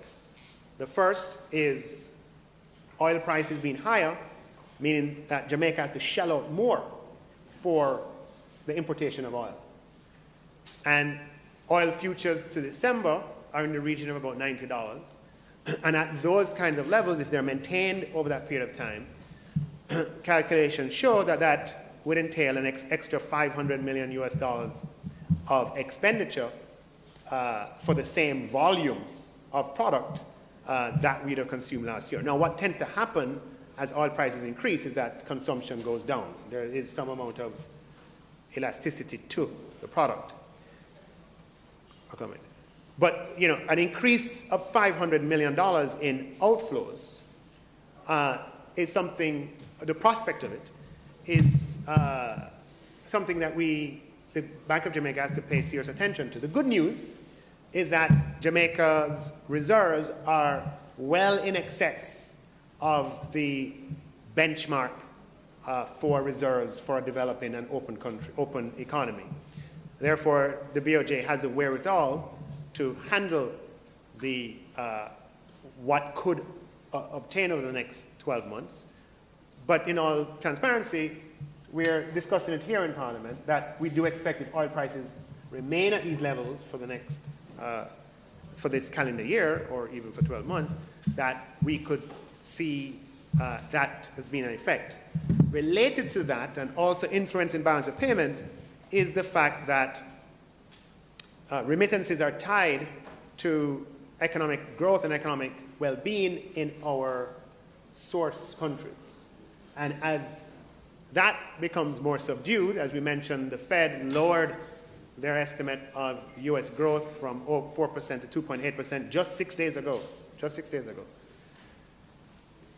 We could see that remittances don't grow as much as they have been growing, or they could stabilize. Now, the governor of the central bank, for whose responsibility the balance of payment lies, will speak more on this.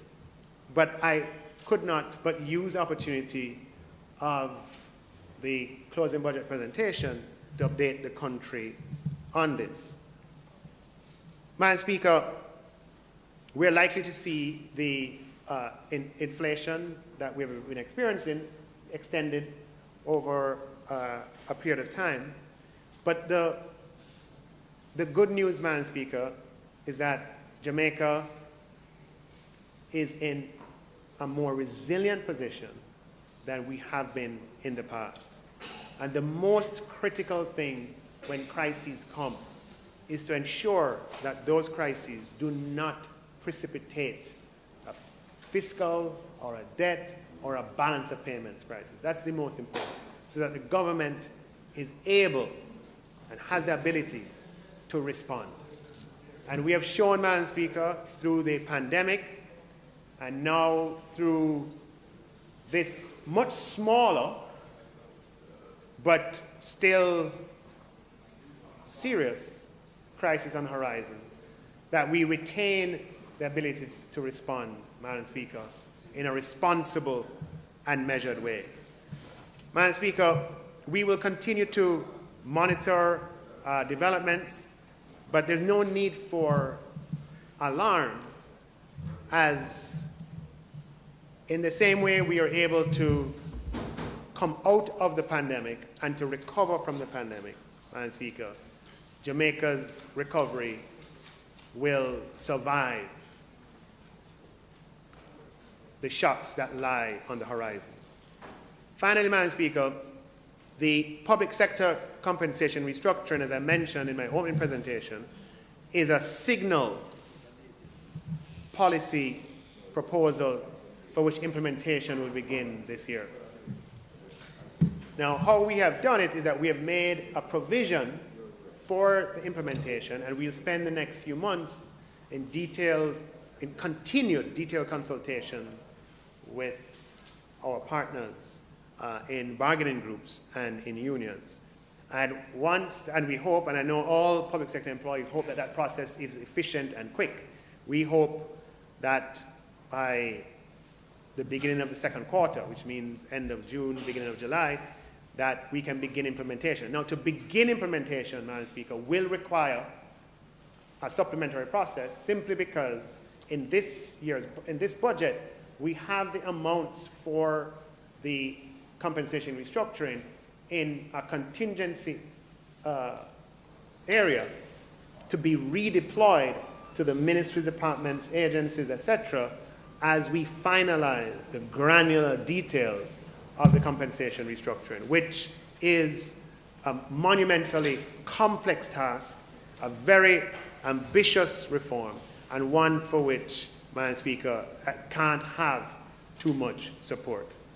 So in final remarks, Madam Speaker, let me thank again you and thank the people of Jamaica, thank the speakers who presented for this year's 2022-2023 budget debate, Madam Speaker. And in so doing, Madam Speaker, I am going to follow procedure and request that we have second.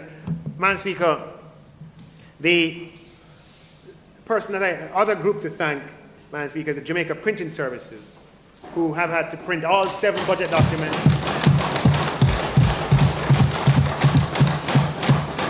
They had to print my speech 2 times, print the Prime Minister's, Leader of Opposition, Opposition spokesman, and many times because they're not physically here, or we don't interact with them physically, we cannot send a file electronically. Sometimes we forget to thank them. So on behalf of all parliamentarians, Madam Speaker, I extend thanks to them.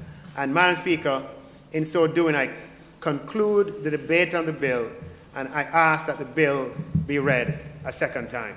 Thank you, Madam Speaker.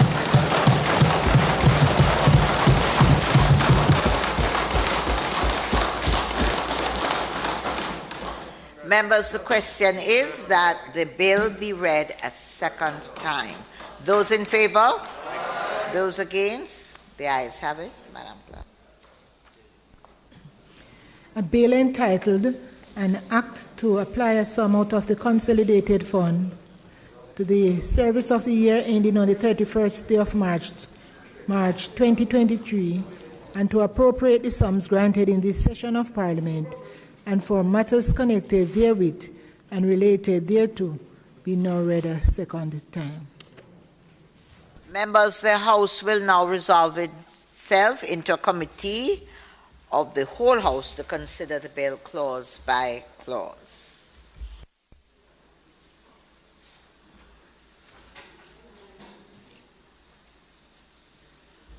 Okay, members, we're now in committee stage. I put clause 1. Those in favor? Aye. Those against? The ayes have it. I now put clause 2. Those in favor? Aye. Those against? The ayes have it. I put clause 3. Those in favor? Those against? The ayes have it. I now put the schedule. Those in favor? Aye. Those against? The ayes have it. And I now put the title and the acting clause. Those in favor? Aye. Those against? The ayes have it. Members, the question is that I do report the bill as having passed committee stage without amendments. Those in favor? Aye. Those against? The ayes have it. Members, the report of the committee is that the bill has been passed without amendments. Minister? Minister? Minister? Madam Speaker, I ask that the bill be read a third time. Madam Clarke?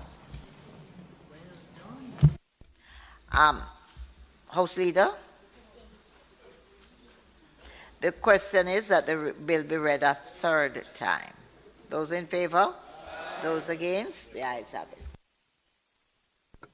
A bill entitled An Act to Apply a Sum out of the Consolidated Fund to the service of the year ending on the 31st day of March 2023, and to appropriate the sums granted in this session of Parliament and for matters connected therewith and related thereto, read a third time and passed.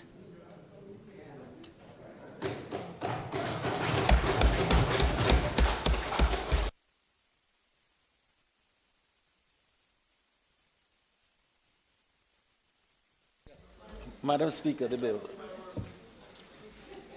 Notices. I know.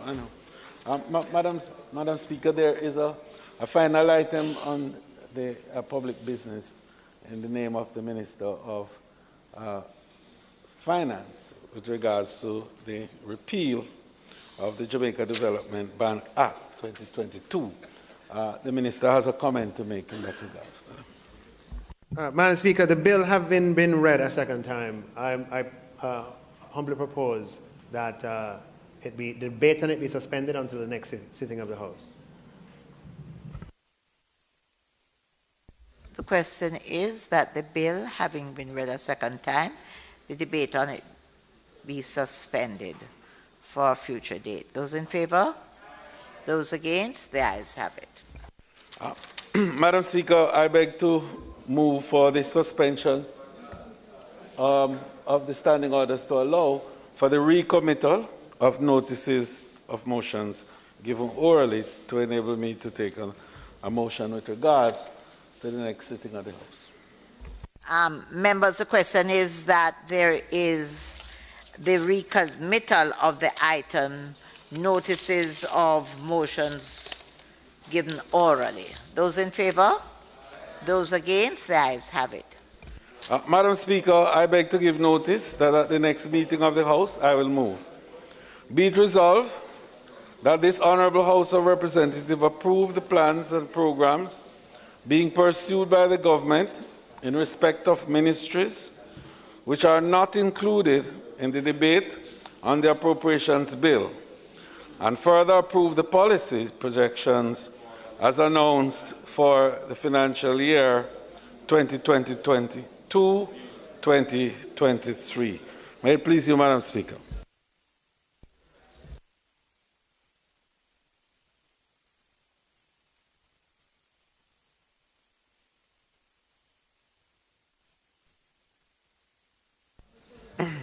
Madam Speaker, it is not intended to do any further business today. I just like to use on the motion of adjournment the opportunity to thank the members who have participated in what has been a really robust debate on the appropriations bill. And indeed, Madam Speaker, I think that the country could be well assured that the business of the nation is in good hands in that of our Prime Minister and the Minister of Finance. Madam Speaker, I now beg to move that the House be adjourned for a date to be fixed, and at the next sitting, based on the resolution we just approved, we will commence the sectoral debate on that occasion. May it please you, Madam Speaker.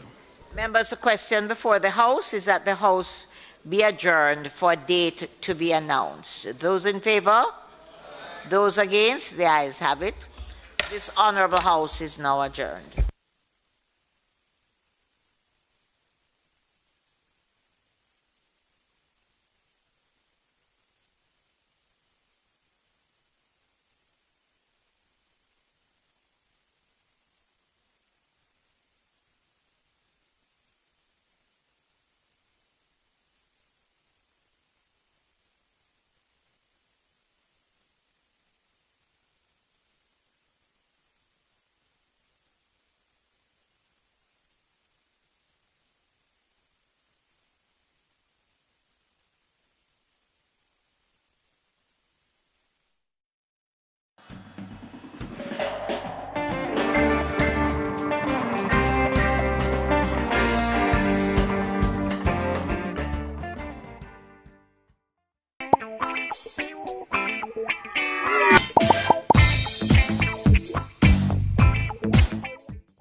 People always say government must be held accountable. But it's whose job to keep government accountable? And what that really mean? Well, you see, when ministers and public officials